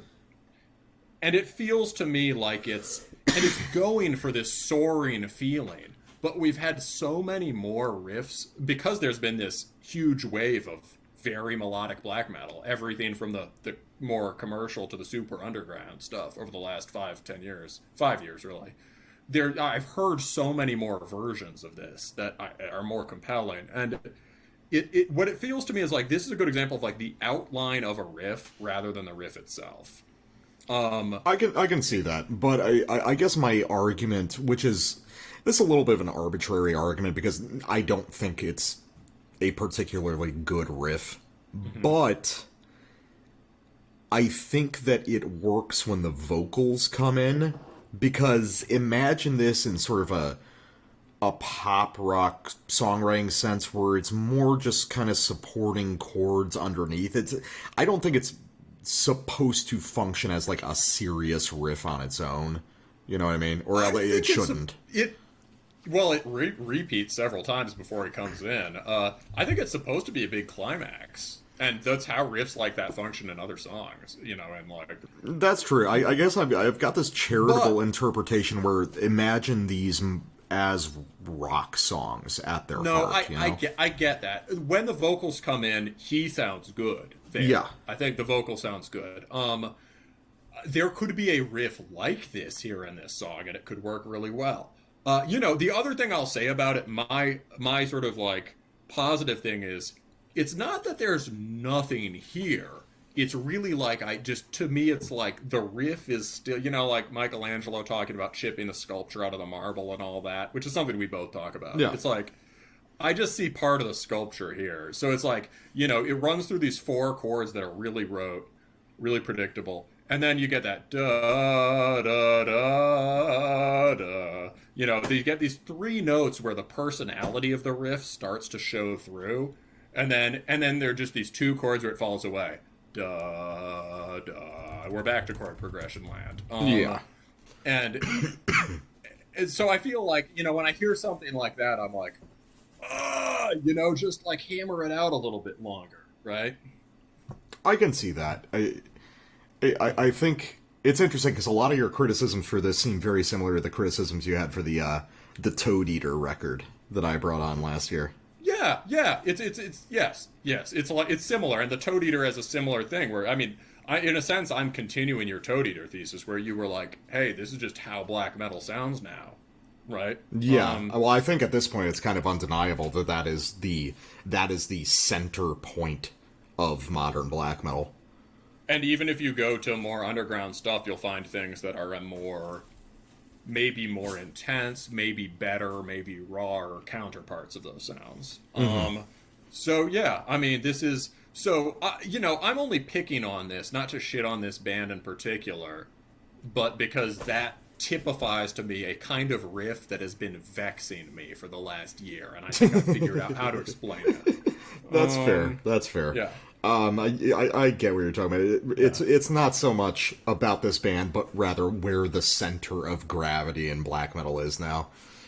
Exactly. It's like, if anything, this is too representative of where the center of gravity is. And if these guys committed to writing some bangin' melodic death metal for European festivals, they could do it, no problem. Like, there are definitely already the riffs here, right? Yeah. And when those, like, big Melodeath riffs hit, I'm like, yeah, let's get it, more Melodeath. And then it goes back to the blasting, you know? Well, speaking of big Melodeath riffs or big Euro festival riffs, the best song on the album, which we're both sampling here, Under a Treacherous Domain. So I'm starting from the beginning of this. We'll listen to a couple minutes, and then you'll be continuing on from where I left off. So let's give this a try.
I'll use my iron fist. For what? I guess we'll find out when we continue on your sample, but yeah, like we were talking while this was playing, this is troped to hell, like you were saying, but damn, it works, man. And yeah, this is the one I was like, gets me every time. This is straight up Sons of Northern Darkness type shit.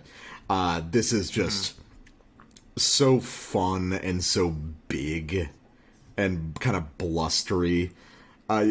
Yeah, man, I want to see these guys at Wacken at 2 p.m. drunk off my ass, and I would probably just love it. Yeah, it's this is the best song on the record. It's really engaging. I love that moment where the chug locks in and you get that little immortal arpeggio at the end, and you're just like, oh yeah, it's on. Yeah, here we go. But, you know, that's a thing that I strongly believe in. Just the rolling chug riff. Especially right? in black metal. Black metal has forgotten that chugs can work in black metal. Exactly. Yeah. Or in any more melodic context. Yeah. You get that Amonomarth bolt thrower thing rolling in underneath whatever chord stuff you're doing. It's just like, that is good. If you like metal, those are the sounds that are good, that make your head do the banging thing. Well, it's always interesting with you just because you tend to mostly dislike... I think we were talking like on the year-end episode. It's like, 2020 is the year you finally liked heavy metal, you know? So it's always interesting to see what you respond to. It's like, doing little clinical tests. Yeah. I like the big riff that go chugga chugga. It's, yeah. Anything else, or should we just go to our next? Yeah, one? well, let's because we're continuing from where I left off for you, right? Yeah. Oh yeah. The thing it reminds me of, also the specific immortal thing, is Tragedy's Blows at the Horizon on At the Heart of Winter, which is a great rolling 6/8 chug track. So let's just right on from there. Let's find out what he uses his Iron Fist for. All right, let's see. Against all those who oppose me.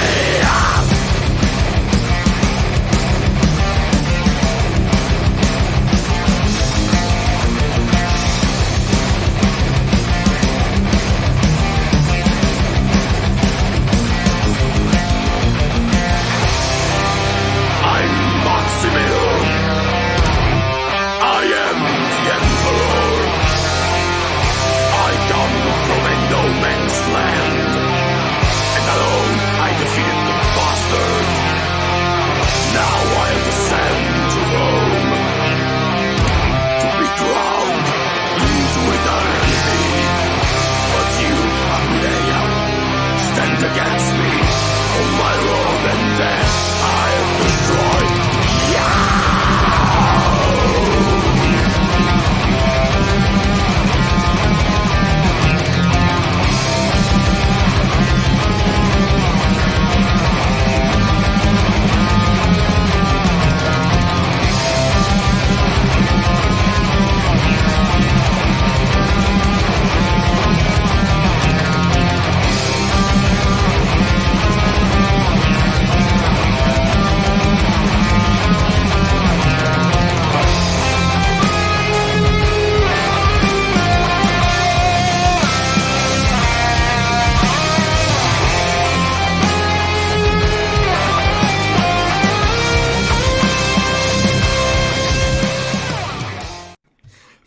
Fast chug riff that's been forgotten since 2006. Go dun dun dun dun dun dun dun dun dun dun.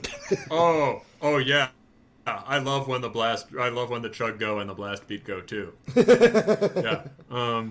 It's another thing this band reminds me of that we haven't talked about so much, or I think I mentioned before, but just Rotting Christ. I think late Rotting Christ is big here. Like, I think Rotting Christ's been pretty not good for the last few. They've sort of been resting on their laurels, but like they made their default sound on the album Ayalo, and that is an amazing album. It's like hearing the 300.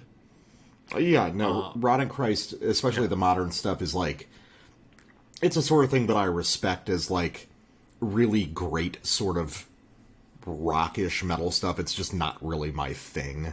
I've got a lot of friends who are super into it though, so I've listened to a fair amount of it, and yeah, I mean, I think that Rotting Christ really just captures maybe more successfully a lot of the same stuff this band is reaching for, which is, you know, like we've been saying, you know, big, bold, kind of rockish, heavy metal songs. You know, you gussy it up with this sort of like extreme aesthetic, but ultimately they're not that far away from Maiden songs at their core. Yeah, big primary color riffs, Iron Maiden influence. Yeah, for sure. Lots of chug. I mean, yeah, and I mean, obviously comparing any new band to Rotting Christ is extremely unfair. But, you know, yeah, if this band wanted to keep in the black metal direction, maybe working to incorporate specifically Rotting Christ black metal rather than this sort of modern generic mellow black thing would be a good line. Because Rotting Christ syncs very well with Melodeath. Yeah, I mean, I think, I mean, there's an argument. I think it's probably fair to say that Rotting Christ is just not a black metal band anymore. Yeah, that's probably true. Ayalo's kind of black metal-y, but yeah, I get what you mean. But like, I mean, I'm almost saying, like, what if, I mean, this is just my, like, suggestion, but what if you go back and listen to, like, Thy Mighty Contract or Non Serviam, and you translate that kind of riffing, chugged out trem riffing with sort of melodic chording, into this kind of beefy arena guitar tone. Yeah, I mean, that would definitely work. I mean, I think, especially after re-listening to these samples, their heart is not in black metal. Their heart is in stadium melodeath. And I think the more they lean into that, the better they'll be in the long run. Because they've got the constituent parts to make just huge, deathy, heavy metal songs. And it just feels like that's where all their energy really goes. You know, they're trying to stitch together these songs with this mellow black thing as kind of a connective tissue, but I don't think it's necessary. I mean, I agree. Yeah, don't make a 7-minute Black Death song. Make a really tight 4-minute arena melodeath song, and I think everyone will be better off for it. Yeah, and I think like the vocals are strongest when there's this theatrical quality to them. Like over that last big riff, like that. Yeah. You know, when he's like declaiming there, that's pretty cool, and you can see that on stage. And they've clearly put a lot of thought into the lyrics, right? And into the sort of historical context for it. So yeah, emphasize the melodeath, emphasize the the big the dense arrangements and these climactic moments. Yeah. I would like to see this. I would like to check out the next album and like it better. You know what I mean? Yeah, I see. Yeah, it's hard to resent this music. It's just trying to make you smile. Yeah. No, honestly, like one feels not. I don't even like that I resent it. It's what it is. Love the sin or hate the sin. That's perfect. Yeah. All right. Well, let's take a quick break and get back to our final record of the night.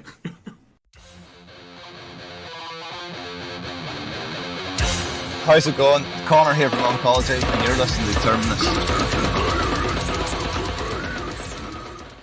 All right, last record of the night, Sagenland with Oale Grund. And would you like to spurg about Dutch black metal? Don't mind if I do. It's probably It's probably Sagenland. I'm gonna say Sagenland would probably be a black metal band about astronomy.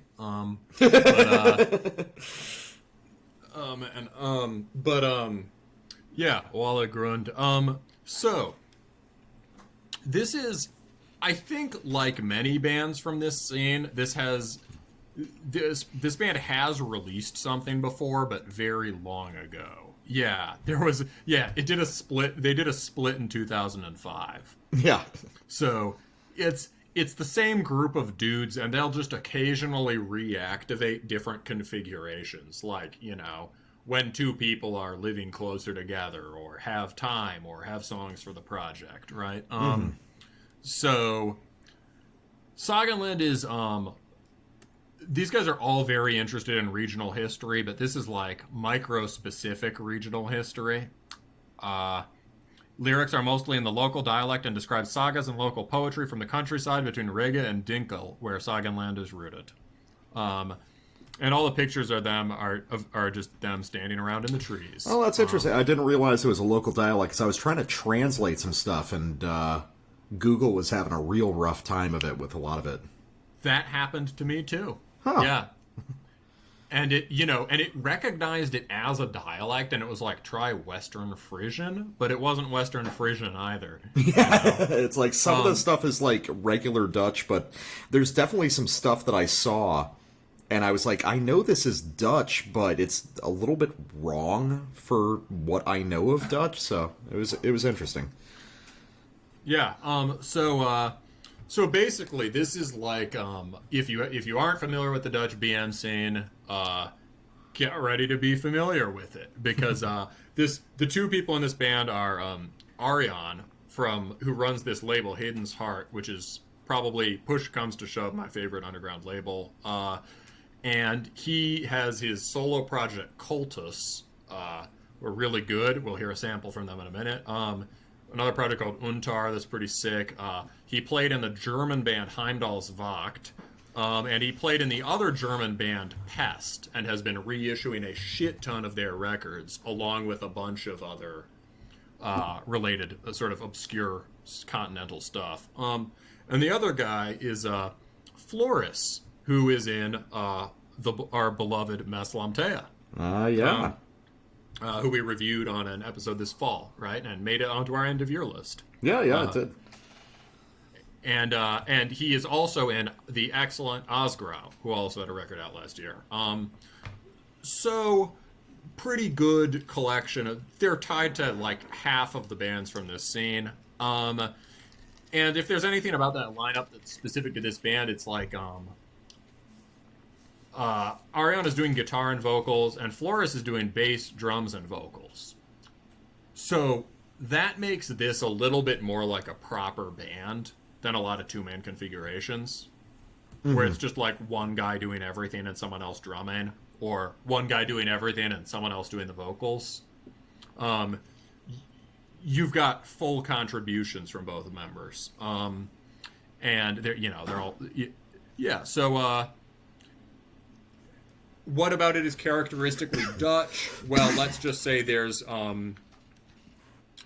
simple, kind of punky structures, intense aggression at times in the vocals and in just the sort of basic, the playing itself, but also a lot of sort of delicate, wistful atmospheres, and a sound that I think we've described as sort of like cloud gray, and like the sort of changing colors in the sky in a maritime climate, that's not that's a little south of Scandinavia. So, there's some sun sometimes. And this has that in spades. So it's very quintessentially this scene. What did you make of it, bro? This is a weird record. I've got mixed feelings about it, even though I basically enjoyed pretty much every moment of it. I guess we talked a little bit about this back and forth. I think I really love every individual part of this. It's got a great melodic dimension. There's a lot of interplay with acoustic guitars running through and alongside the main electric riffs, and it's executed extremely well. It's not a gimmick, it is a core part of the music. Melodic ideas are great, the performances are great. My question really comes down to how a lot of these hang together as songs, because listening to some of the other Dutch black metal, the most obvious immediate comparison is going to be Meslamtea, who create songs with a very distinct kind of narrative arc. Here with Sagenland, this is something we talked about off air. You described this as walking music. And that's an interesting idea, walking music, because I was always torn between, am I supposed to be paying very close attention to this music, or am I supposed to listen to this more like ambient music? It falls in kind of an interesting liminal space between those two, where there's a lot of detail to some of these individual musical ideas, but it's just usually a couple ideas per song, and they tend to play around in a particular atmosphere, but I never get the sense that I've really ended in a different place than I started the song, if you know what I mean. I think I get that. I think maybe comparing it to Meslamtea, you're maybe sort of they're on very different ends of the structure spectrum. Meslamtea is atypical of the Dutch scene in that it has this sort of collage of styles, and is, it has those, the sort of screamo post-punk stuff. And the songs have this more sort of cinematic sweep to them. There are a lot of the Dutch stuff is, although it has highly developed melodic black metal riffing, is much closer to like down the line structural A-B, gotcha. C, D, and it relates to the punk influence. I was thinking another thing about it. So yeah, you're not often a big fan of the walking stuff, and another thing is this is black metal with prominent melodies that are not influenced by heavy metal. Mm-hmm. Like this is, I think the Dutch scene is very not heavy metal, with maybe one or two exceptions. Like Kjeld has a lot of metal in it. They've got a new one coming too, which is great. But like, so yeah, I suppose we should tell them what it sounds like. Show them what it sounds like, huh? We've been talking a lot tonight. That's fair. So, I think the first thing, like, a basis for comparison for the Dutch style, and maybe at least the style will make more sense to you after you hear this, is, this, of all those bands, this sounds the most like Cultus. And Cultus is extremely austere music. Structurally deliberately simple. The riffs are far more minimal than this, and they're very melodic, but not really in the kind of typical mellow black sense we understand now. So let's just listen to the very beginning of Jezeteld in Zegeruinen. All right, let's try it out.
Why use many note when few note do trick?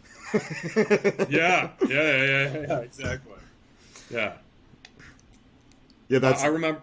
That's definitely in that like hyper austere direction where it's like I get it, but all I can think of like is as a guitarist, well, I mean there's so many places we could add more texture there and we could have more happening, but I get that that's not the point of this.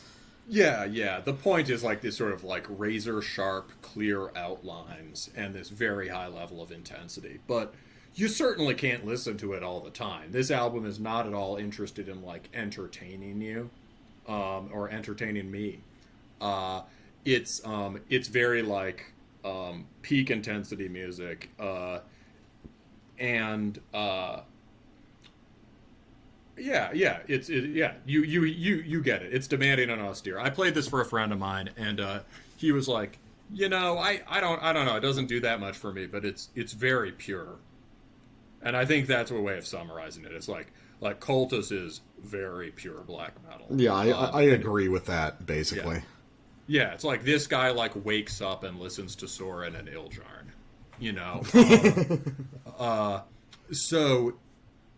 So yeah, like that's where this is coming from. And so Sagenland is like if you grafted this more florid melodic style that you could hear in Meslamtea or some of these other bands onto that basic framework of just sort of like cold, sort of Nordic punkish black metal. Mm-hmm. I can see that. It's but this is also very different from that because this is much more lush from moment to moment. Yeah, that's kind of what I meant. Yeah, the mood is different, but the basic architecture is pretty similar. You know what I mean? Okay, I've got you. Well, let's go with a sample from this record, so we know what we're dealing with. All right. So, what's the best order for this? Yours, I think your sample comes from before mine. Or no, yours is from after mine. So let's just start with mine. Okay. So there are two tracks with there's a two-part series of songs that really begins this. This is from De Jammerklachten van Singraven, Ears to Deal. Maybe that means part one. Yeah, that's part one. Yeah. Okay. And we're gonna start about 45 seconds in. All right, let's check it.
So could you hear how that sounded a little like Cultus?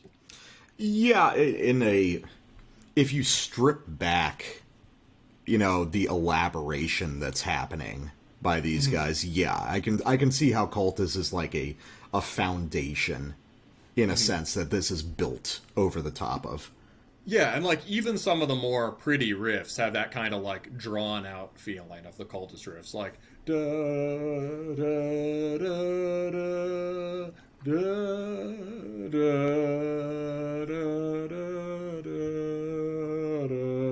Yeah, it's got this stately quality, but at the same time, this is also like this whole record is like weirdly posy in a way. Yeah, no, for sure. This is very like pretty chipper music for the most part, I think.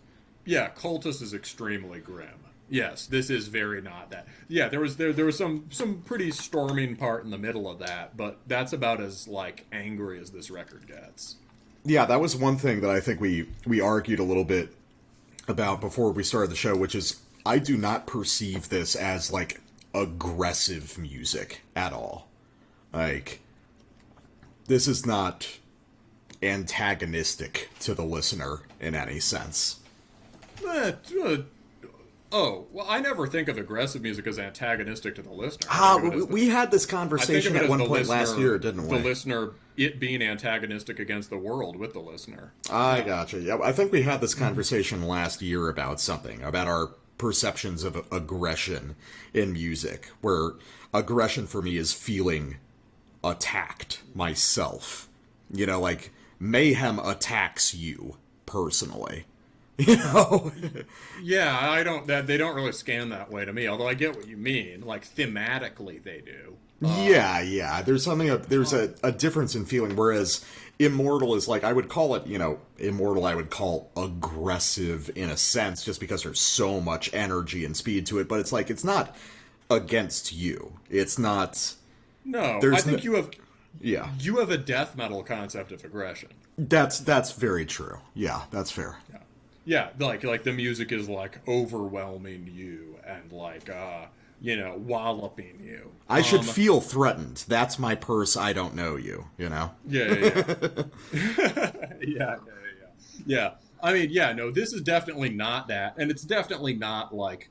I mean, Cultus is intensely aggressive. This is not anywhere near that kind of aggression. I think this is a kind of like, I mean, I hear it as aggressive, just in the sense of like, there will be moments of intensely high energy, like those kinds of chorded blasting parts in the middle, or in the sense that even over the pretty melodies, like the vocals are demented. Mm-hmm.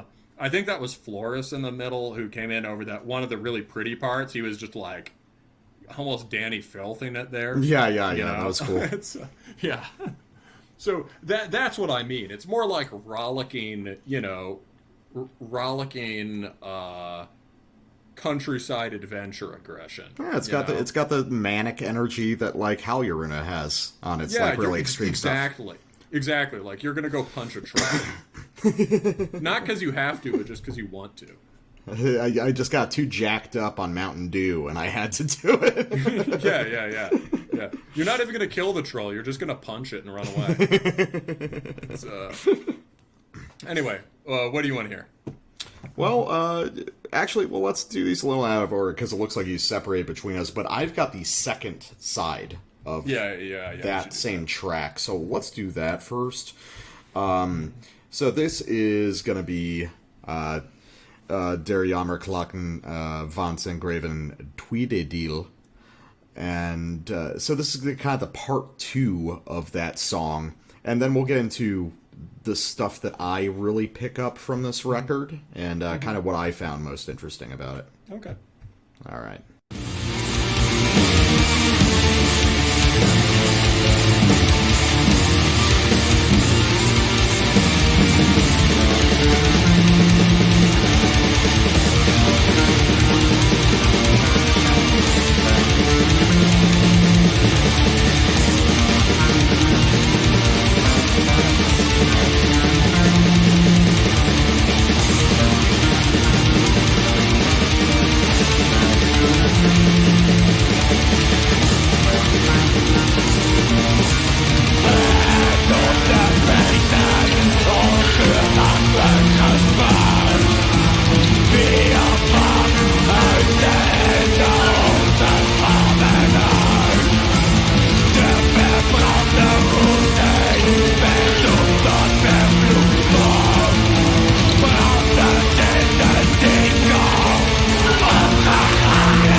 Yeah, so I really like that passage. That was like the first part of this record that really stuck out to me.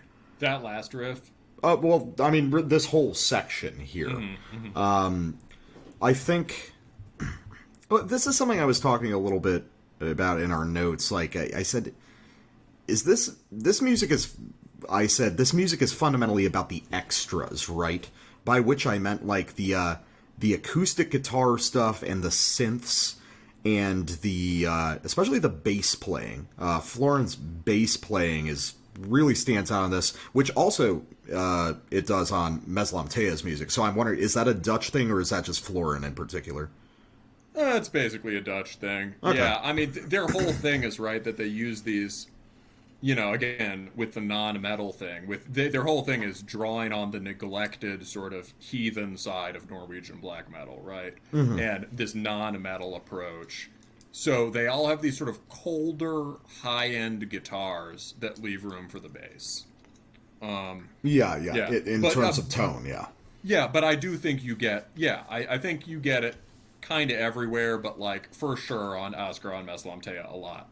I don't know if the bass is, like, necessarily an extra, because it becomes such a prominent part of the music here, it's like carrying melodies in its own right. Yeah, no, I don't mean it as an extra insofar as, the bass isn't supposed to matter, more in terms of, like, at least when compared to conventional black metal structuring, it's got this, it's got a role of prominence in this music that is unusual, and which is also something in Meslamtea. Is that a Dutch thing, or is that Floris in particular? Yeah, okay, yeah, no, I think it is maybe Floris in particular, but also generally a Dutch thing, because think about it, like, their whole thing, right, is that it's this, it's all rooted in this kind of neglected heathen side of Norwegian black metal, right, this sort of, like, Trelldom, Hades, whatever stuff, right, with this sort of cold cutting guitar tone, not very much to do with heavy metal, and so that tone and those sort of, like, more kind of singing folky melodies leaves a lot of room for active bass. Yeah. And even in stuff where the bass isn't moving around as much, you'll hear it more in the mix. I mean, or even in, like, Pest, which is a German band, but part of this scene, Pest is mostly extraordinarily simple, like almost Misfits-y black metal, but you'll still get a ton of rumbling bass in it. Okay, I can see that. Well, I think I'm starting to realize that part of my disconnect was listening to this as though it is conventional black metal, which is very, very guitar-oriented and very riff-oriented, and there are great riffs on this. I mean, we'll hear some of them in the following samples, but in this case, I think you have to listen to this in a much more holistic kind of way. It's not a matter of just following the guitars from riff to riff like it would be in other black metal bands. Yeah, I think I get what you mean. So it's like, I guess you're right about the extras thing insofar as, like, things that are normally extras in BM, like, oh, hey, I could hear the bass for 5 seconds, or like, hey, that was kind of a pretty acoustic guitar break. Those things get brought up into the foreground here and those become those are much more crucial to the understanding of this music.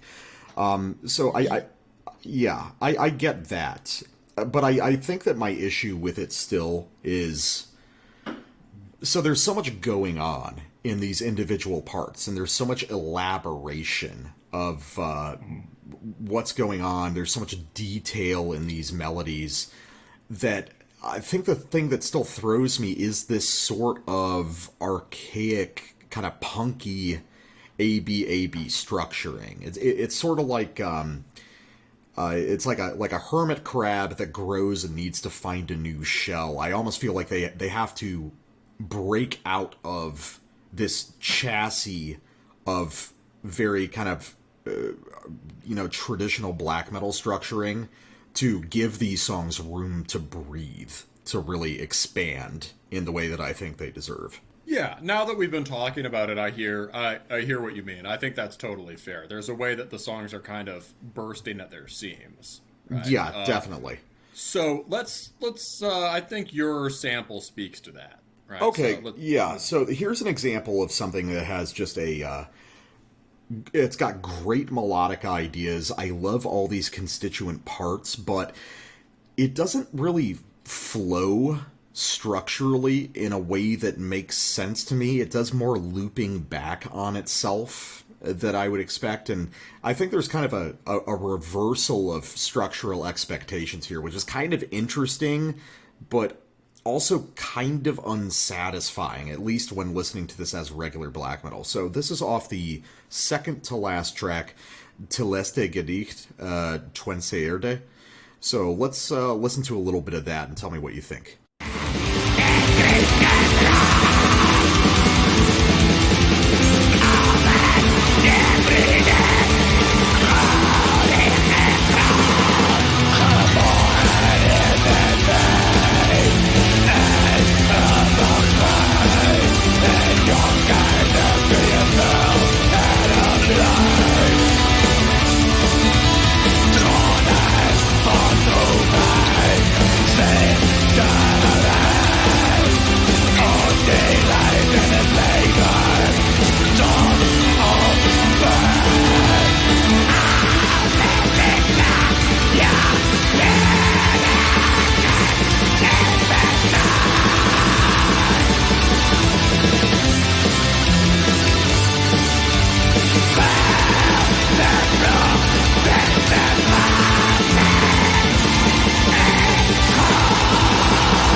yeah, so I heard the loop there.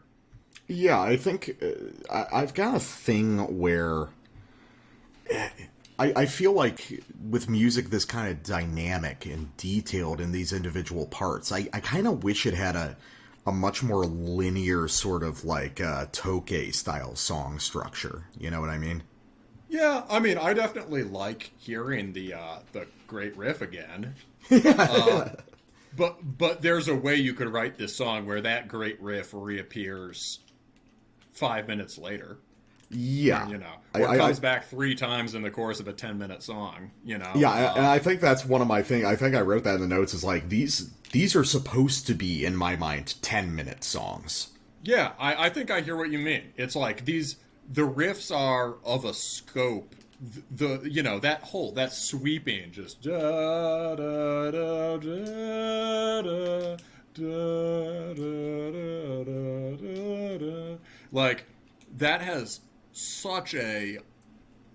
It's just gorgeous and sublime. It's like looking at a Renaissance landscape painting or something, right? Or a 19th century one. And you can still maintain the punk energy. Like I love the turnaround at the end of that riff, that very just like straight sort of emo or punk thing that they do. You mean the bass run, like boom, boom, boom, boom, boom, boom, boom, boom. Yeah, with just that little like very kind of emo chord progression. Oh, you mean the flare at the end? Yeah, that's great, man. I love it. Which is something that Toke also did. You know, these little flickers of like punk energy in the moment, but within these very grandiose structures. I love playing those angles against each other, you know? I mean, I love that breakdown there in between those 2 iterations of the riff. Like, it just drops hard to that. It drops hard to the da da da da da da da da. You know, we were in that kind of like lilting, nuanced major key shades of light thing, and now we're just in like now it's fucking sword time. You know, we're in sort of like we're following the voice of blood for a minute, right? Yeah. But like all tightened up and with this intricate looping time stuff that's more like those cascading riffs on a Toke record. Yeah, I can see that. Yeah, I really like that breakdown. Another thing I heard in terms of the scale of this outstripping the structural confines is like just going back, you know, under that gorgeous major key melody, there's a second guitar part. Like you can hear the bass more clearly than the second guitar. And the second guitar is doing beautiful, detailed counterpoint.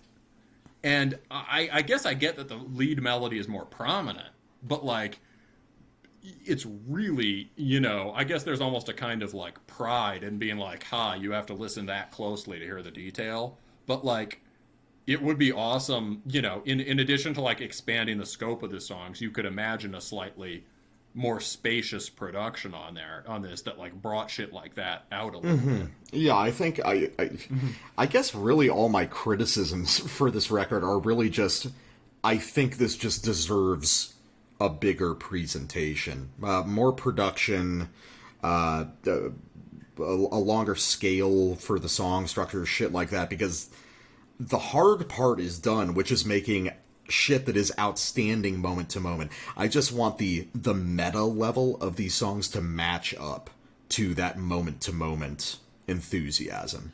I get what you mean. Yeah, I think it's the case of a virtue sort of like being the limitation. Because like if there's one thing that defines many things that define the Dutch scene, but one of it is like being like a band like Asgrau will be able to attain like just this incredible degrees of mood shift and sort of complexity of harmony and texture and completeness of idea within very compact like songs. Like for Asgrau, it's probably like the 4.5 to 5 minute song is their unit, right?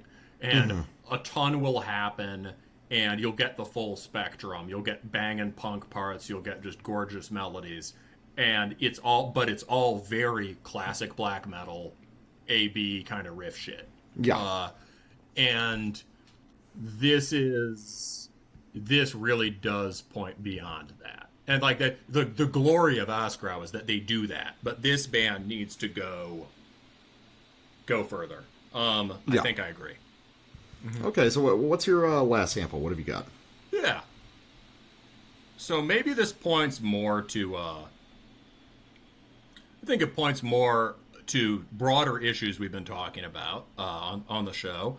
I think we've said pretty much most of what needs to be said about this band, but I think it points to some characteristic sound ideas that we've been hearing in other bands we like, and that I think are important for the new dynamics in black metal they're coalescing, especially this sort of more solar take on it.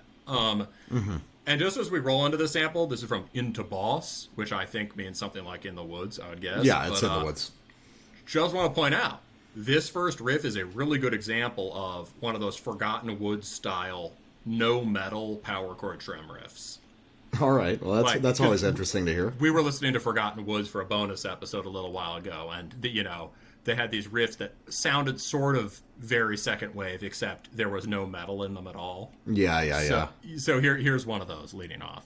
All right, let's check it out.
Yeah, that last part is one of those, like, deliberately retarded parts that you love. Yeah, boop that, boop that, boop that, boop that. That driving punk beat, very characteristic of this scene, but also, like, and very simple note choice in those melodies. You know, da, da, da, da, almost garage punk, in the first part of that phrase. Yeah. But, like, the way it's harmonized is really cool, right? You've got these isolated... there's a very unusual harmonic idea being played under that. Yeah, isolated leads working in tandem. There are at least two of them. There might be three. And it creates this kind of swarming sound where even though the lead guitar is highly melodic, it creates a very dissonant kind of tense swarming effect around it. And this reminds me a lot of some other bands we like, especially Into Oblivion. Definitely. Which is, something, we talk about them all the time on this show. You can listen to our year-end list or you can listen to the review episode. But basically just vast, highly technical kind of Axis of Advance influenced Canadian death metal with these massive and strange sounding harmonized lead riffs. That's something I feel like that's happening now. And the other thing that's happening there is like that happens at some places on this record that I think is very quote now is that kind of like block riffing. like stuff that like has a melodic color to it, but doesn't really feel like a folk melody.